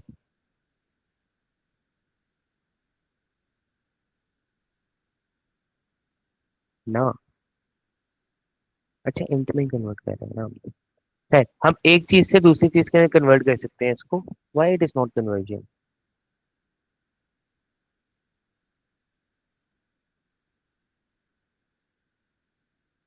है, मैं उसको आपको बताता हूँ। कन्वर्जन का मतलब ये होता है कि एक डाटा टाइप से हम दूसरे डाटा टाइप के अंदर कन्वर्ट कर सकते हैं बेस्ड ऑन द प्रोग्राम। आपका क्या कहते हैं, प्रोग्राम की आपके सोल्यूशन जो आपको चाहिए होता है उसके बेस पे। ठीक हो गया।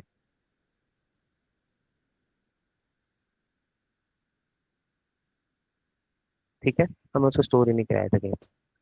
ये हमने इसको कन्वर्ट किया और हम प्रिंट तो वाई को ही करे जा रहे थे ना। है मेरा दिमाग। ठीक है, अब मैंने इसको स्टोर कराया, इसको मैंने कन्वर्ट कर दिया किसमें, इंट के अंदर। अब इसको मैंने कन्वर्ट कर दिया वाई को जब इंट के अंदर, तो ये क्या हो गया, 3 हो गया। मुझे सिर्फ 3 चाहिए था, मेरे पास 3 का डाटा टाइप आ गया, 3 जितना डाटा आ गया। तो based on the program logic, based on the program solution, हम देखेंगे इसको कि हमें किस जगह के ऊपर क्या चीज़ चाहिए। हो सकता है कि हमें किसी जगह के ऊपर सिर्फ 3 चाहिए हो सकता है हमें किसी जगह पे फ्लोटिंग पॉइंट चाहिए हो। ठीक है, जहाँ पर जो चीज़ कन्वर्ट हो सकती होगी ना, हम उसको कर देंगे। हो सकता है कि हमारे पास लेट से कहीं पर इस तरह पड़ा हो 4 स्ट्रिंग के अंदर, और मैं चाहता हूँ कि मुझे इसको इंट में कन्वर्ट करना है, तो मैं सेम गोज पर इंट में कन्वर्ट कर सकता हूँ। क्यों, कन्वर्जन हमें करनी पड़ेगी। ठीक है, एक डाटा टाइप से हम दूसरे डाटा टाइप पे जहाँ पे पॉसिबल हो हम शिफ्ट कर सकते हैं। तो ये होता है conversion, data type casting. Type को कास्ट कर रहे हैं हम एक एक डाटा टाइप से दूसरे डाटा टाइप के अंदर। उसका सिंटैक्स ये होता है कि जो भी हमें चाहिए होगी डाटा टाइप, वो ये बिल्टिंग फंक्शन है। ठीक है, अगर मुझे इंट पे कन्वर्ट करना है तो इंट और उसका नंबर, स्ट्रिंग में कन्वर्ट करना है स्ट्रिंग, फ्लोट में कन्वर्ट करना है तो फ्लोट। अकॉर्डिंगली हम इसको देख लेंगे। फ्लोट में अगर कन्वर्ट करना हो तो मैं फ्लोट में कन्वर्ट कर सकता हूँ इस चीज़ को। ठीक है, अब इससे एक और कॉन्सेप्ट आता है ध्यान में कि हमने अभी सबसे पहले ये चीज़ देखी थी इनपुट। टाइप कास्टिंग से इनपुट रिलेटेड है, मैं बताता हूँ क्यों। अब हम इनपुट करना हो ना, फॉर एग्जांपल मुझे नेम लेना है, वो यूजर से लेना है। ठीक है, मुझे नेम लेना है, वो यूजर से लेना है। मेरे पास अपना नाम नहीं है, मुझे यूजर से चाहिए नेम।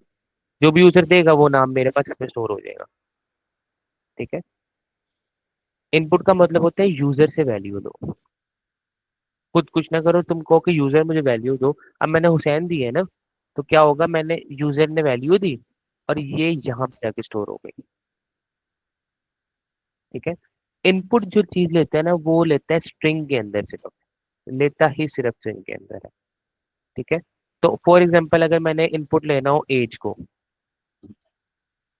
एज को मैंने इनपुट लेना है, लेट्स से इधर तो हुसैन कर देता हूँ। नेम के अंदर चला गया हुसैन। क्या प्रिंट भी करके देख लेते हैं नेम, ये क्या सीन है। ठीक हो गया, प्रिंट के नेम के अंदर चला गया हुसैन। अब मुझे लेट से एज को प्रिंट कर इनपुट करना है। तो एज क्या होती है, एज तो स्ट्रिंग नहीं होती ना, एज तो नंबर होती है। फॉर एग्जांपल मैं एज को प्रिंट किया। ठीक है, इसको मैंने आउटपुट कराता हूँ, इसकी टाइप। तो आप लोग देखिएगा टाइप इसकी क्या होगी।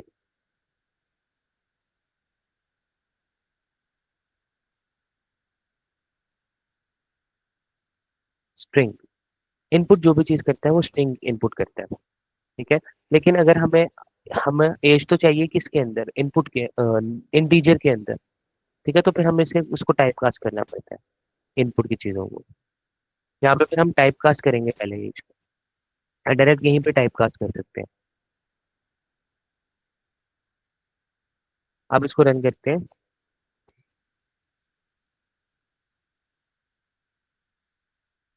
अब हमारे पास इंटीजर आ गया। ठीक है, यहाँ तक किसी का कोई सवाल हो फिर मैं रिपीट कर देता हूँ। या टाइप का फंक्शन होता है कि या डिस्प्ले द आउटपुट, टाइप का फंक्शन आपकी डाटा टाइप को प्रिंट कर देता है। कोई सवाल हो अभी तक का, रिपीट करता हूँ मैं इसको फिर से, अभी तक कोई सवाल हो। ठीक है, इनपुट और इनपुट के अंदर हम ये जो डबल कोटेशन में डालते हैं ना, ये हमारे पास शो हो जाएगा। ये देखें, स्क्रीन के ऊपर शो हो जाएगा। इसको मैं कुछ भी डाल सकता हूँ मैं। ठीक है, वही चीज स्क्रीन के ऊपर शो हो जाएगी, जो हमें शो करानी हो ना यूजर को, वो चीज मैं शो करा सकता हूँ। ठीक है, एक टाइप कन्वर्जन भी होगी हमारी कि एक टाइप से दूसरे टाइप पे क्यों जाना है और जाना क्यों है, जाना ही क्यों है। ठीक है, और जाना इसलिए जरूरी होता है क्योंकि समटाइम्स हमें, जैसे इनपुट का केस है, इनपुट के केस के अंदर हमें इंट की जरूरत पड़ सकती है। ठीक है, और ये अगर हम एक फंक्शन के अंदर दूसरा फंक्शन लिखेंगे, वो भी आपको चीज क्लियर होगी। पहले ये चीज एग्जीक्यूट होगी, इसका आंसर आएगा यहाँ पे, फिर ये चीज एग्जीक्यूट होगी। अभी हमने टाइप और प्रिंट के केस पे पढ़ा है, ये चीज भी क्लियर है आपको। गुड। ठीक है,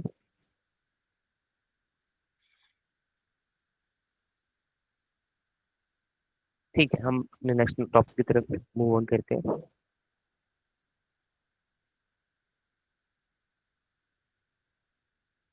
ये एग्जांपल्स पे देख लिया हमने, लाइव एग्जांपल्स पे देख लिया कि एक डाटा टाइप से दूसरे डाटा टाइप पे जाना है तो फिर हमने क्या करना होता है। ठीक है, और जरूरत पड़ेगी हमें आगे काफी जगह के ऊपर।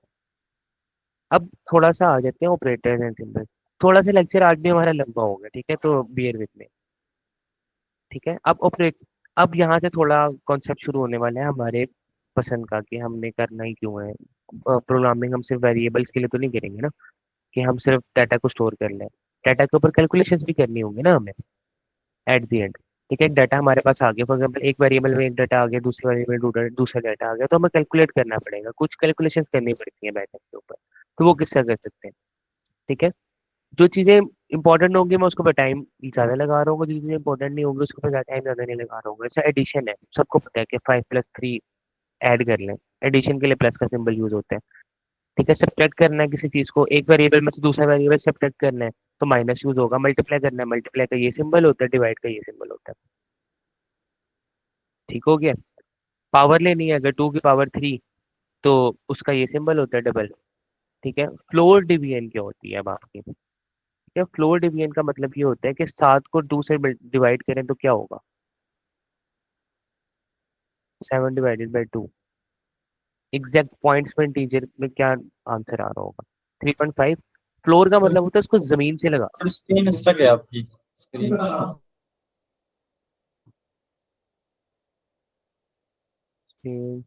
अब क्लियर है या अभी भी स्टक है। गूगल नजर आ रहा है। हाँ, गूगल ही नजर आ रहा जी अभी ठीक है, अभी गूगल क्रोम। है। हाँ, 7/2 होता है 3.5। ठीक है, फ्लोर का मतलब होता है कि जमीन से लगा दो चीज।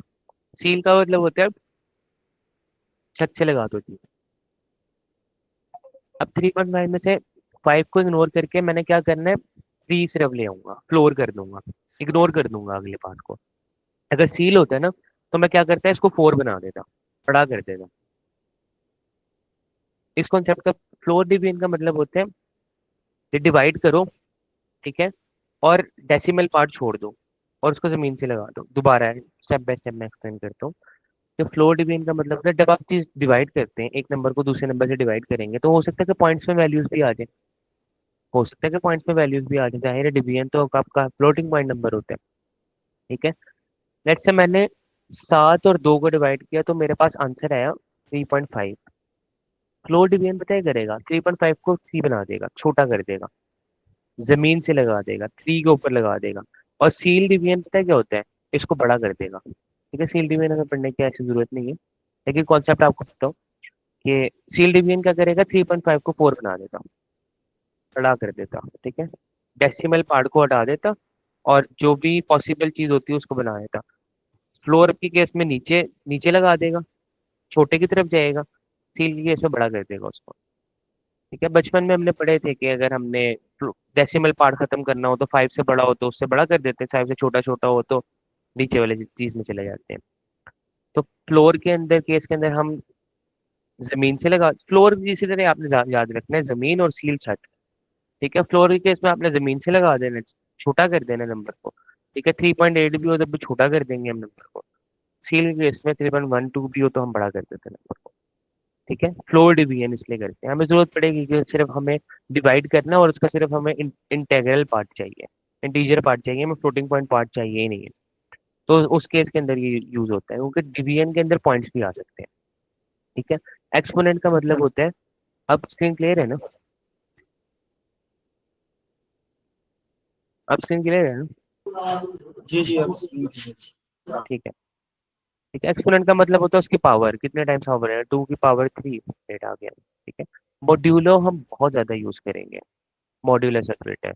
मॉड्यूलस का मतलब होता है रिमाइंडर, रिमाइंडर क्या बचेगा, डिवाइड करते हैं हम, सिंपल कॉपी पेंसिल के ऊपर डिवाइड करेंगे तो जो चीज रिमाइंडर बचती है ना वो मॉड्यूल होता है। ठीक है, 7 को डिवाइडेड बाय 2 करेंगे तो रिमाइंडर क्या बचता है, 1 बचता है, तो 1 आ जाएगा। और इसको हम बहुत ज्यादा यूज करेंगे प्रोग्रामिंग के कॉन्सेप्ट में, हर प्रोग्रामिंग लैंग्वेज में, हर लॉजिकल प्रॉब्लम में मॉड्यूलो ऑपरेटर बहुत यूज होता है और इसका सिंटैक्स ये है। ठीक है, अब हमने वेरिएबल्स बना लिए थे, वेरिएबल्स हमने बना लिए थे, उसके अंदर हमने डाटा भी स्टोर कर लिया था डिफरेंट डाटा टाइप का। अब हमारा वेरिएबल्स बनाने का, प्रोग्राम बनाने का मकसद क्या होगा, कुछ कैलकुलेशन परफॉर्म करना है ना। लेट्स से एक प्रोग्राम हो सकता है वो क्या करके दे, मेरे से 2 नंबर ले और उनको प्लस करके दे दे, तो उसके लिए हम प्लस का यूज करेंगे, माइनस करके दे दे माइनस का, मल्टीप्लाई, डिवीजन। ठीक है, एक्सपोनेंट ऑपरेटर, पावर अगर मुझे कहीं चाहिए हो तो ये, फ्लोट डिवीजन ये, मॉड्यूलो ये। ठीक है, ये होते हैं arithmetic operators, arithmetic operations perform करते हैं। ठीक है, अरिथमेटिक ऑपरेटर्स होते हैं, प्लस माइनस डिवाइड मॉड्यूलो ये चीजें। ठीक है, तो हम अपने प्रोग्राम के अंदर ये चीजें यूज करेंगे, जाहिर है कैलकुलेशन तो कर रहे होंगे हम अपने प्रोग्राम के अंदर ना, फॉर दैट पर्पस हम ये चीजें यूज करेंगे। यहाँ तक कुछ कुछ सवाल हो, कुछ भी पूछना हो।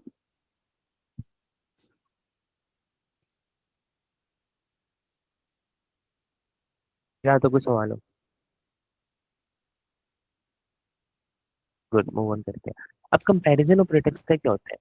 कंपैरिजन ऑपरेटर से क्या ध्यान में आ रहा है कि एक चीज को कंपैरिजन करने के लिए इस्तेमाल होगा, जाहिर है। कंपैरिजन कह रहा है ना ऑपरेटर।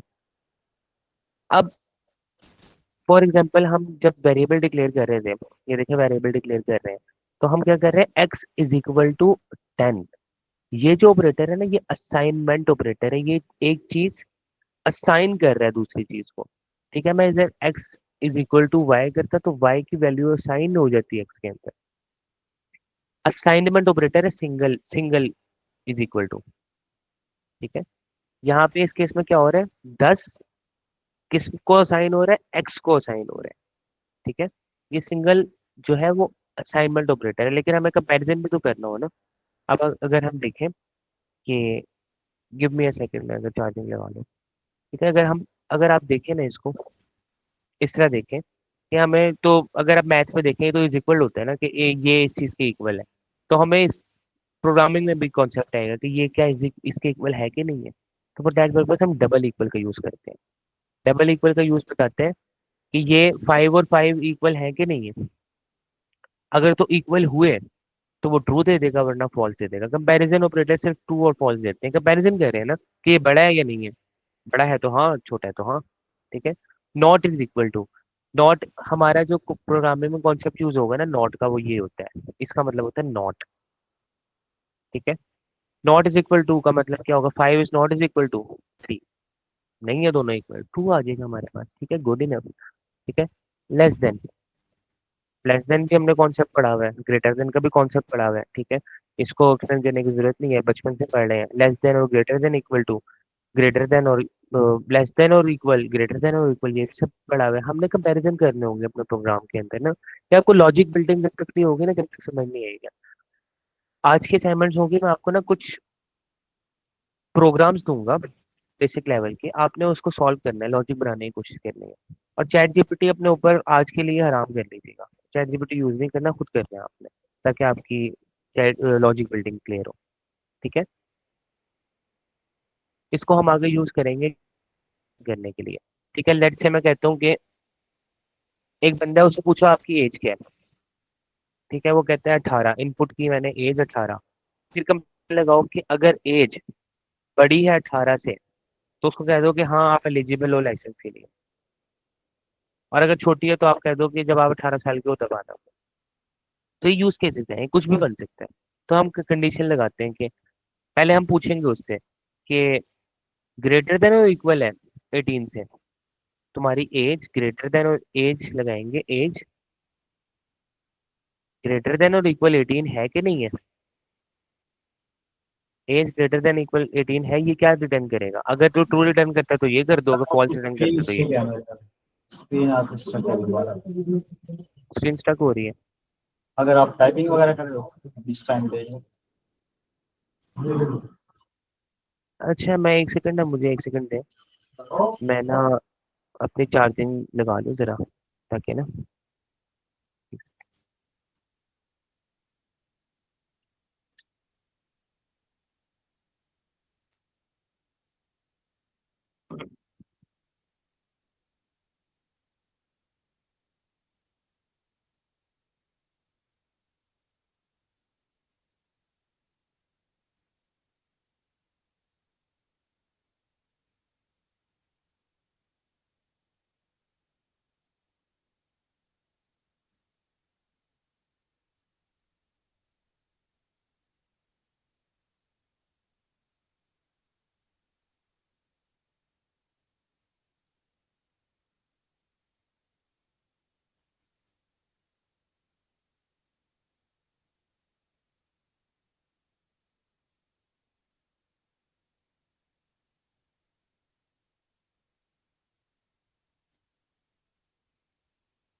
ओके, स्किन क्लियर है ना?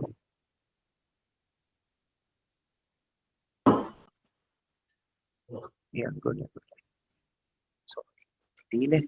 ओके, कंपैरिजन ऑपरेटर्स तक क्लियर हो गया ना हमें कि एक चीज़ हमें कंपैरिजन करनी हो और आगे हमें बहुत ज़्यादा यूज केसेस है इसके कि हमें कंपैरिजन बहुत ज़्यादा कर रहे होंगे कि दो चीज़ों का कंपैरिजन करना हो, तो फॉर दैट पर्पस हमारे कंपैरिजन ऑपरेटर्स यूज होंगे और ये चीज़ें याद रखनी है कि ये ट्रू या फॉल्स रिटर्न करते हैं कि या तो कंपेयर पूछ रहे हैं ना हम, ये दो चीज़ें इक्वल हैं कि नहीं है, ठीक है, हम उससे पूछ रहे हैं कि ये दो चीज़ें इक्वल हैं या नहीं है इक्वल, या यू कैन से दो चीज़ें ग्रेटर है, उससे कंपैरिजन पूछ रहे हैं, तो वो ट्रू या फॉल्स रिटर्न कर रहे होंगे।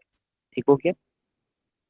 यहाँ से आपके कॉन्सेप्ट शुरू होंगे एक्सटेंसिवली स्ट्रिंग्स के, फिर लिस्ट्स के, और फिर टपल्स, सेट्स, डिक्शनरीज, ये सारे कॉन्सेप्ट शुरू होंगे यहाँ से आपके। ठीक है? आज हम सारे तो नहीं कवर करेंगे, और फिर हमारे 2-3 दिन के अंदर डिवाइड हो रहा होगा पाइथन का, क्योंकि हमने ऊप भी पढ़नी है इसको। ठीक है, ऑब्जेक्ट ओरिएंटेड प्रोग्राम में पढ़नी है, इसमें हम क्लासेस बना के काम कर रहे होंगे। ठीक है, टेक्स्ट बेस्ड स्ट्रिंग जो होता है ना, वो टेक्स्ट होता है आपका। ठीक है, फॉर टेक्स्ट से अगर आपको डील करना हो तो फॉर दैट पर्पस हम स्ट्रिंग्स को यूज करेंगे। ठीक है, स्ट्रिंग्स हम बहुत ज्यादा यूज करने वाले हैं। ठीक है, स्ट्रिंग्स जाहिर है कि हम स्ट्रिंग्स को यूज करेंगे ऑब्वियसली। ठीक है, तो फॉर दैट अगर हमने कोई मैसेज बनाना है, कुछ स्टोरी देखनी है, तो हमने लॉन्ग स्ट्रिंग के लिए हमें ट्रिपल कोट्स यूज करते हैं। स्ट्रिंग स्ट्रिंग के लिए ना आप ये चीज जहन में रख लें कि डबल कोटेशन होगी तो वहां पे स्ट्रिंग, जहां पे भी स्ट्रिंग यूज होगी उधर डबल कोटेशन या सिंगल कोटेशन यूज करनी है आपने। ठीक है, जहाँ पे भी आपने टेक्स्ट लिखने हैं उधर वो स्ट्रिंग होगी आपके। ठीक है, अब हम इन द फ्यूचर अगर एलएलएम्स को यूज करेंगे तो उसमें प्रॉम्प्ट किस फॉर्म में देंगे, हम टेक्स्ट की फॉर्म में देंगे ना, फॉर दैट पर्पज हमें स्ट्रिंग्स का आइडिया होना चाहिए। ठीक है, एलएलएम डिजाइन करेंगे तो किस एलएलएम किसके ऊपर वर्क करते हैं, टोकन जो टेक्स्ट के ऊपर वर्क करते हैं ना, तो हमें उसके लिए स्ट्रिंग्स का आइडिया होना जरूरी है। ठीक है, तो अगर हमने लॉन्ग स्ट्रिंग, अगर आप ज्यादा सारी लाइंस के ऊपर आ गए तो हम एक लाइन के ऊपर एक चीज आनी चाहिए। ठीक है, अगर मेरा टेक्स्ट का मैसेज बहुत लंबा है और वो काफी ज्यादा लाइंस पे आ रहे हैं, उनका प्रॉम्प्ट तो जाहिर सी बात है कि काफी ज्यादा लाइंस पे आएंगे, फॉर दैट पर्पस हम 3 कोटेशन यूज करते हैं। ठीक हो गया, ये 3 कोटेशंस को यूज करेंगे हम। और स्ट्रिंग जो होगी ना, मैं आपको बताता हूँ कि बैकएंड को स्ट्रिंग किस तरह वर्क करती है। स्ट्रिंग होती है एक एरे। एरे का मतलब मैं बताता हूँ कि क्या होता है। एरे मैंने एक और लफ्ज यूज कर लिया। ठीक है, एरे या लिस्ट कुछ भी हो सकता है। ठीक है, अरे अरे आप अभी देखो, अरे इसको भी छोड़े। अरे अरे का मतलब ये होता है कि आपने ट्रे देखी है किचन के अंदर। ट्रे के अंदर क्या होती है, इस तरह करके कुछ चीज होती है, उसके अंदर पहले पोजीशन के ऊपर पहली चीज पड़ी होती है, फिर दूसरी, तीसरी कंसेक्यूटिव लोकेशंस के ऊपर ना साइड बाय साइड चीजें पड़ी हुई होती हैं। तो फॉर एग्जांपल मुझे अगर 10 बंदों का 10 स्टूडेंट्स है मेरे पास, ठीक है, उसका स्टोर करना है, रिजल्ट स्टोर करना है लेट्स से, या 100 स्टूडेंट्स है, पहला तो वो होगा कि मैं 100 वेरिएबल्स बना लूँ। जाहिर है ना कि मैं 100 वेरिएबल्स क्या करते हैं, डाटा को स्टोर करते हैं। या तो मैं एरे या लिस्ट बना सकता हूँ। एरे का क्या होगा कि वो 100 वेरिएबल, हम उसको कहेंगे कि 100 वेरिएबल जितनी जगह ले लो, वो क्या करेगा, मेमोरी में जाके 100 लोकेशंस को ले लेगा कंसेक्यूटिव। ट्रे टाइप नहीं होती, इसका ट्रे बना लेगा, पहली लोकेशन में पहला, दूसरी लोकेशन में दूसरा, तीसरा, चौथा, पांचवा, इस तरह एंड सो ऑन। तो ये एरे होती है। स्ट्रिंग जो होती है ये स्पेशल टाइप ऑफ एरे है बैकएंड के ऊपर। अगर प्रोग्रामिंग के टर्म से देखा, ये कैरेक्टर एरे होती है equal to string. Character string क्या होता है कि बैकएंड के ऊपर ये कंसेक्यूटिव लोकेशन के ऊपर पड़े हुए हैं। पहली लोकेशन के ऊपर ए पड़ा हुआ है, दूसरी पे एल पड़ा हुआ है, तीसरे पे ई पड़ा हुआ है, चौथी पे ये ट्रे है। ट्रे के अंदर इस तरह लोकेशन के ऊपर पड़े हुए हैं, पहली पे ए, एल, ई, एक्स। मैंने अपना नाम लिखा है HUSSAIN। बैकएंड के ऊपर इस तरह पड़ी हुई चीजें, इसको ट्रे की सूरत में देखें। ठीक है, फॉर एग्जाम्पल मुझे ट्रे का तीसरा एलिमेंट एक्सेस करना है तो मैं कर सकता हूँ ना, जाके मैं कहूंगा ट्रे का तीसरा, मैं कर लूंगा जाके। ठीक हो गया। और एक चीज याद रखिएगा कि कंप्यूटर साइंस के अंदर इंडेक्सिंग स्टार्ट होती है जीरो से, वन से स्टार्ट नहीं होती। इंडेक्सिंग की बात कर रहा हूँ, जहाँ पे भी हम इंडेक्स लगाएंगे ना, फॉर एग्जाम्पल ट्रे का इंडेक्स है तो पहली लोकेशन कौन सी होगी, जीरो लोकेशन होगी, दूसरी वन होगी, तीसरी टू होगी, चौथी थ्री होगी। तो हमारी इंडेक्सिंग जीरो से स्टार्ट होती है। तो ये इस केस के अंदर क्या होगा, एलेक्स है ना, ट्रे के अंदर क्या पड़ा है, पहली लोकेशन पे ए पड़ा हुआ है, एल पड़ा हुआ है, ई पड़ा हुआ है, एक्स पड़ा हुआ है, 4 लोकेशन पे जिसके इंडेक्स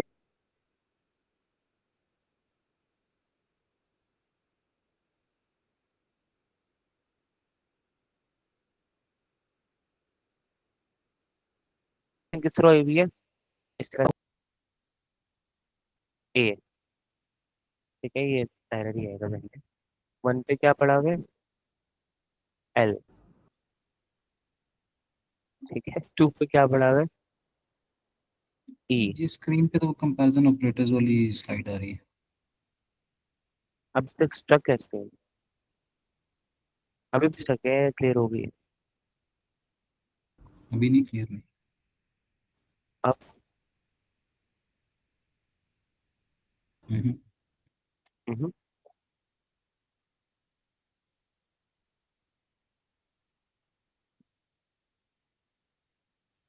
स्टिल अनक्लियर। चलो कोलैब खुला हुआ है मेरे पास इस टाइम।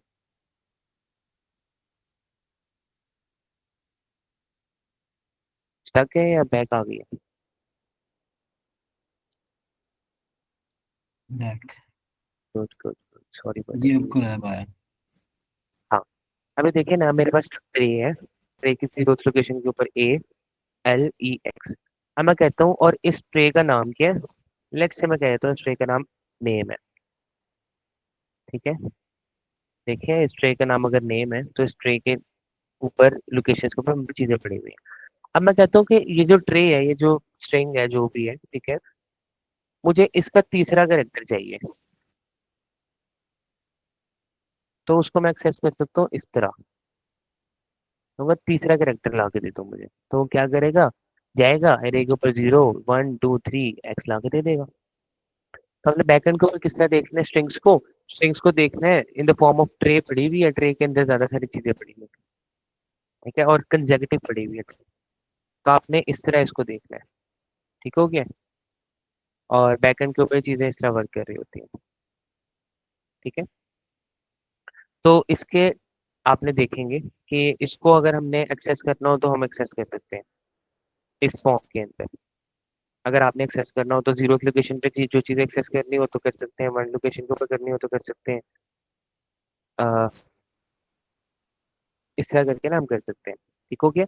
और इसके ना काफ़ी ज़्यादा ना बिल्ट इन फंक्शंस अवेलेबल हैं, और स्ट्रिंग्स के, लिस्ट के, टपल के, सेट के, डिक्शनरीज के, बहुत ज़्यादा, मतलब कि बहुत ही ज़्यादा बिल्ट इन फंक्शंस अवेलेबल हैं।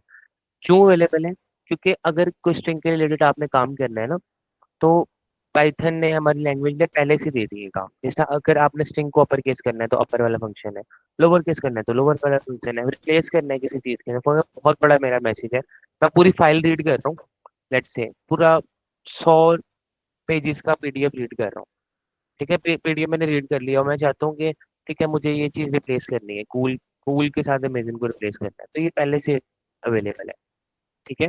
ये चीजें पहले से अवेलेबल है, और ये सारे स्ट्रिंग के मेथड्स हैं, ये सारे मेथड है स्ट्रिंग के, जो कि आपको बताएगा कि कौन सा मेथड क्या करता है। और ये आपको रट्टा नहीं लगाना मेथड का, ठीक है। फॉर एग्जाम्पल आपके जहन में आए कि मुझे ये चीज करनी है, तो आपने बस सर्च करना है या जीपीटी करना है कि मैं इसके रिलेटेड मेरे से मेरे क्या फंक्शन हो सकता है, रट्टा नहीं लगाना है इन फंक्शंस का। लेकिन बताने के लिए मौजूद है कि इतने सारे फंक्शंस इसमें, रेफरेंस भी मैंने आपको दिया हुआ है, और ना ही आपको ये याद करने की जरूरत है, जो भी आपको यूज केस हो उसके अकॉर्डिंगली आप जीपीटी से पूछ लें, या आपको उसके अकॉर्डिंगली आपको आईडी खुद ही बता देगा, ठीक है। आपको वो सजेशन आ रहे होते हैं, कोलैब के अंदर भी आ जाएंगे, आईडी के ऊपर भी आ जाएंगे सजेशन, ठीक है। तो अकॉर्डिंगली आपको पता लग जाएगा, ठीक है। और ये सारे फंक्शंस क्या क्या कर रहे हैं, इसकी डिस्क्रिप्शन भी लिखी हुई है, फॉर द रेफरेंस लिखी हुई है, ये याद करने की जरूरत है ही नहीं इन चीज़ों को। तो स्ट्रिंग का मकसद क्या है कि जो भी स्ट्रिंग, अच्छा slicing, string slicing, for example slice का मतलब क्या होगा, ये इंपॉर्टेंट कॉन्सेप्ट है, स्लाइसिंग हम करेंगे आगे बहुत ज्यादा। स्ट्रिंग स्लाइसिंग का मतलब ये होगा, फॉर एग्जांपल ये स्ट्रिंग है ना, तो मुझे एल और ई चाहिए इसमें से, तो मैं क्या करूंगा, स्लाइस कर दूंगा, 1 से लेके 2 तक मुझे स्लाइस करके दे, ठीक है। For that purpose string slicing use होती है, 2 से लेके 5 तक मुझे दे दो। उसके लिए क्या होगा, मैं कहूंगा कि 1 से लेके 3 तक मुझे दे दो। ट्रे पड़ी हुई है, ठीक है, ट्रे मेरे पास है, उसमें लेट्स से 100 प्लेटें पड़ी हुई है, और मैं कहता हूँ कि तीसरे से लेके 10वें प्लेट तक मुझे प्लेट दे दो, तो वो सिर्फ उतने चीजें उठा के मुझे दे देगा, स्लाइसिंग, ठीक है। तो हम स्लाइसिंग पढ़े आगे करेंगे, क्योंकि फॉर एग्जांपल अगर बहुत बड़ी फाइल रीड करनी है, हमने बहुत बड़ा डाटा, चंक्स ऑफ डाटा उठा रहे हैं, तो हम स्लाइस करेंगे उस डाटा को, कि हमें सिर्फ इतना इतना डाटा दे दो, इतना चंक ऑफ डाटा दे दो। ठीक हो गया।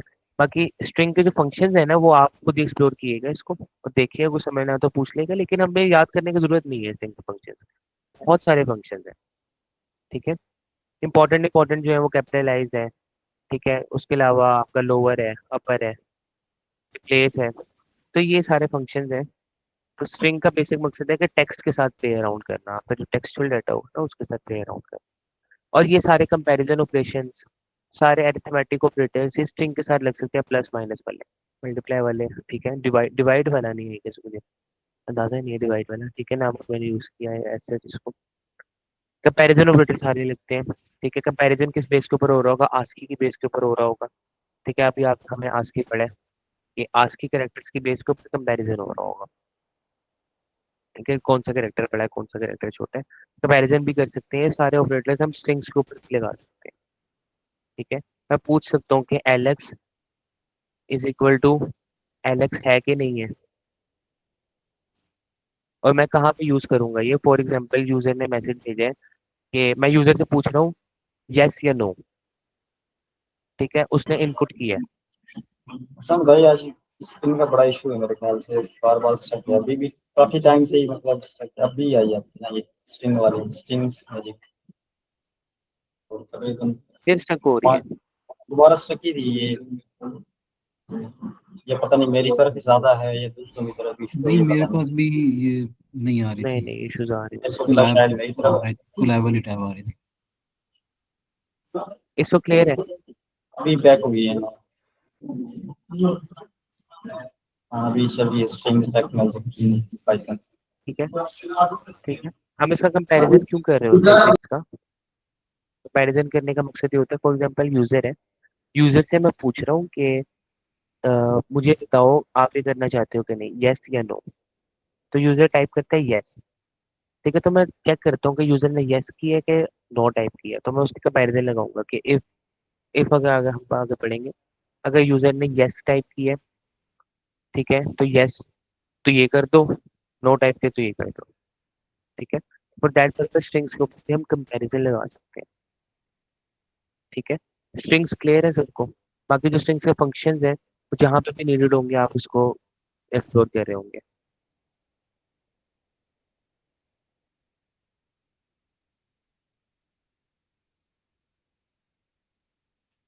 ठीक है। बाकी आगे हमारे टॉपिक्स जो रहते हैं, मेन टॉपिक्स, उसके अंदर सेट है, टपल है, लिस्ट है, डिक्शनरी है, और इफ के और लूप्स हैं। फंक्शंस फंक्शंस हमने डिस्कस किए हैं, उसका सिंटैक्स देखते हैं, फंक्शंस का क्या बनाते हैं, किस तरह फंक्शंस को। ठीक है। आज का हमारा बस लास्ट टॉपिक देखते हैं, कंडीशंस। बाकी डिफरेंट डेटा टाइप्स कल पढ़ेंगे, और एक टॉपिक पढ़ते हैं कंडीशन का। आपने कल देखा होगी होगा ना? कि दो रोड्स चल रही होंगी। कंडीशन क्या काम करता है, लूप स्टेटमेंट क्या, इफ ये होता है, इफ अगर ये हो जाए तो एल्स ये कर दो। ठीक है। कंडीशन कर रहा है, दो रोड्स निकल रही हैं, कहते हैं अगर ये चीज हो जाए तो ये कर दो, ये वाली चीज है तो ये कर दो। एक कंडीशन लगा रहे हैं ना, यहाँ पे कंडीशन आ जाए, वहाँ पे कंट्रोल फ्लो है। कंट्रोल फ्लो बता रहे हैं ना कि किस फ्लो में जाना है आपने। ये चीज होता तो इधर हो जाओ, मतलब कि आप मोटरवे पे जा रहे हैं, कहते हैं मुल्तान है तो आप लेफ्ट हो जाना या राइट हो जाना। तो हम इससे बताते हैं ना कि ये चीज हो तो इस तरह कर लो, ये चीज हो तो इस तरह कर लो। तो प्रोग्रामिंग में हमें ये काफी ज्यादा जरूरत पड़ेगी इसके अंदर। ठीक है। उसके अंदर हमारा इफ यूज होता है, इफ या एल्स या इफ या एलिफ। ये कहाँ कहाँ यूज होता है मैं बता देता हूँ। जहाँ पर एक कंडीशन हो ना कि अगर ये हो तो ये कर दो, ये हो तो ये कर दो, वहां पे हम इफ एल्स यूज करेंगे। इफ नाम से स्पेसिफाई हो रहा है, इफ अगर ये हो जाए तो ये कर दो, नहीं तो ये कर दो। इसमें से हम एक कंडीशन लगाएंगे, और इफ के साथ लगता है हमारा कंपैरिजन ऑपरेटर सबसे ज्यादा। कंपैरिजन या आगे हम एक और ऑपरेटर करेंगे वो लगते हैं। ठीक है। Logical operator. इफ का मतलब होता है ट्रू, इफ सिर्फ रिसीव करता है ट्रू या फॉल्स। उसको सिर्फ इतना पता है कि ट्रू या फॉल्स, अगर यहाँ पे आप ट्रू भी लिख दोगे तब भी चलेगा ये।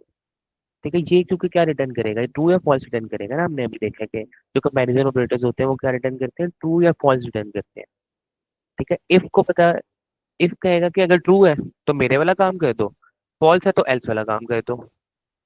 ठीक है, ये देखेगा प्रोग्राम आएगा इस तरह है कि प्रोग्राम चल रहा है, प्रोग्राम आया, इफ के पास आया, ठीक है, इफ ने देखा कि अगर ये तो ट्रू हो गया तो ठीक है ये कर दो, फॉल्स हो गया तो ये कर दो, ठीक है। और अगर हमारे पास मल्टीपल केसेस हो, 3-4 केसेस हो, हमारे पास एक से ज्यादा केसेस हो, तो फिर हम इफ और इफ एल एल इफ का इस्तेमाल करते हैं, ठीक है। जैसा ग्रेडिंग सिस्टम हो सकता है कि अगर 90% आए तो ए दे दो, 80% आए तो बी दे दो, 70% आए तो सी ग्रेड दे दो, वरना आप क्या कहोगे, आप फेल हो गए या नीड इम्प्रूवमेंट, ठीक है। ये सारे केसेस अगर ये यहाँ पे ट्रू आता है तो ये कर दो, यहाँ पर ट्रू आता है तो ये कर दो, यहाँ पर ट्रू आता है तो ये कर दो, नहीं तो ये होता है सारे फॉल्स हो जाए ना अगर, तो ये कर दो, ठीक है। तो बेसिक हमारा आइडिया ये है ट्रू फॉल्स का, कंट्रोल फ्लो का, ये हमारा आज का लास्ट टॉपिक होगा। कंट्रोल फ्लो का आइडिया ये है कि हमारे पास फ्लो जो होता है ना प्रोग्राम का, वो बताता है, कंट्रोल बताता है कि किस फ्लो में जाना है, किस डायरेक्शन में जाना है प्रोग्राम, ठीक है। इफ इफ का मतलब क्या होता है, कंडीशन लग रही है ना, इफ अगर ये हो तो ये कर दो, अगर ये ट्रू हो तो ये कर दो, ठीक है। और अगर ट्रू नहीं है तो इस ये चेक कर दो, तो हम डिफरेंट कंडीशन लगाएंगे और हमारा कंडीशन बेस्ड काम हो रहा होगा, बहुत ज्यादा होगा, और ये लॉजिक थिंकिंग के ऊपर है, ठीक है। जिस तरह हम इसको प्रोसेस करते हैं, किस तरह सोचते हैं, ठीक है। फॉर एग्जाम्पल एक बंदा कुछ और लॉजिक लगा सकते हैं एक चीज की, ठीक है। मेरे ऑर्गेनाइजेशन में लॉजिक है कि मैं 90% पे बी ग्रेड देता हूँ, आपके ऑर्गेनाइजेशन में है कि 90% पे आप ए देते हो, वो तो आपकी लॉजिक है ना, ठीक है। तो इफ का मतलब होता है अभी हम अंडरस्टैंडिंग कर रहे हैं, कंपोनेंट्स पढ़ रहे हैं कि अगर ये चीज हो जाए तो ये कर दो, ये चीज हो जाए तो ये कर दो, ठीक है। कोई क्वेश्चन होगा अगर,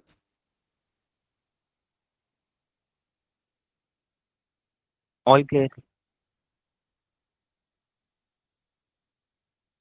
या गुड। बाकी मैं ना आपके साथ ये सारी स्लाइड भी शेयर कर दूंगा, ठीक है, किसी ने अपने एंड को भी पढ़ना हो तो वो पढ़ सकता है।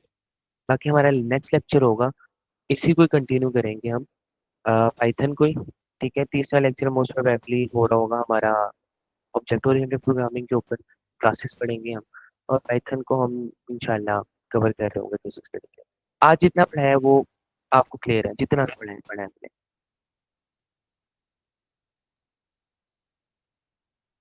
ठीक है। बाकी मैं ना कुछ नोट्स शेयर करूंगा आपसे अपने यूनिवर्सिटी के ज़माने के, ठीक है, जिसमें हम प्रोग्रामिंग जब किया करते थे तो लॉजिक बिल्डिंग हमने किस तरह की थी, तो वो वाले मैं आपसे नोट्स करूंगा। आपने या प्रैक्टिस नहीं की तो आप तो भूल जाएंगे, क्योंकि मैंने अंडरस्टैंड, आपने प्रैक्टिस, मैं आपको सवाल दूंगा, ठीक है, आपने उन सवाल को कोशिश करनी है, करें, ठीक है। प्रैक्टिस क्वेश्चंस दूंगा मैं आपको, और वो करने हैं और फिर आपको मुझे सबमिट कराने हैं, ठीक है। मैं आपको बता दूंगा व्हाट्सएप पे सबमिट किधर कराने हैं। तो कोई क्वेश्चन हो तो फिर करते हैं, फिर हम आज का सेशन क्लोज करते हैं।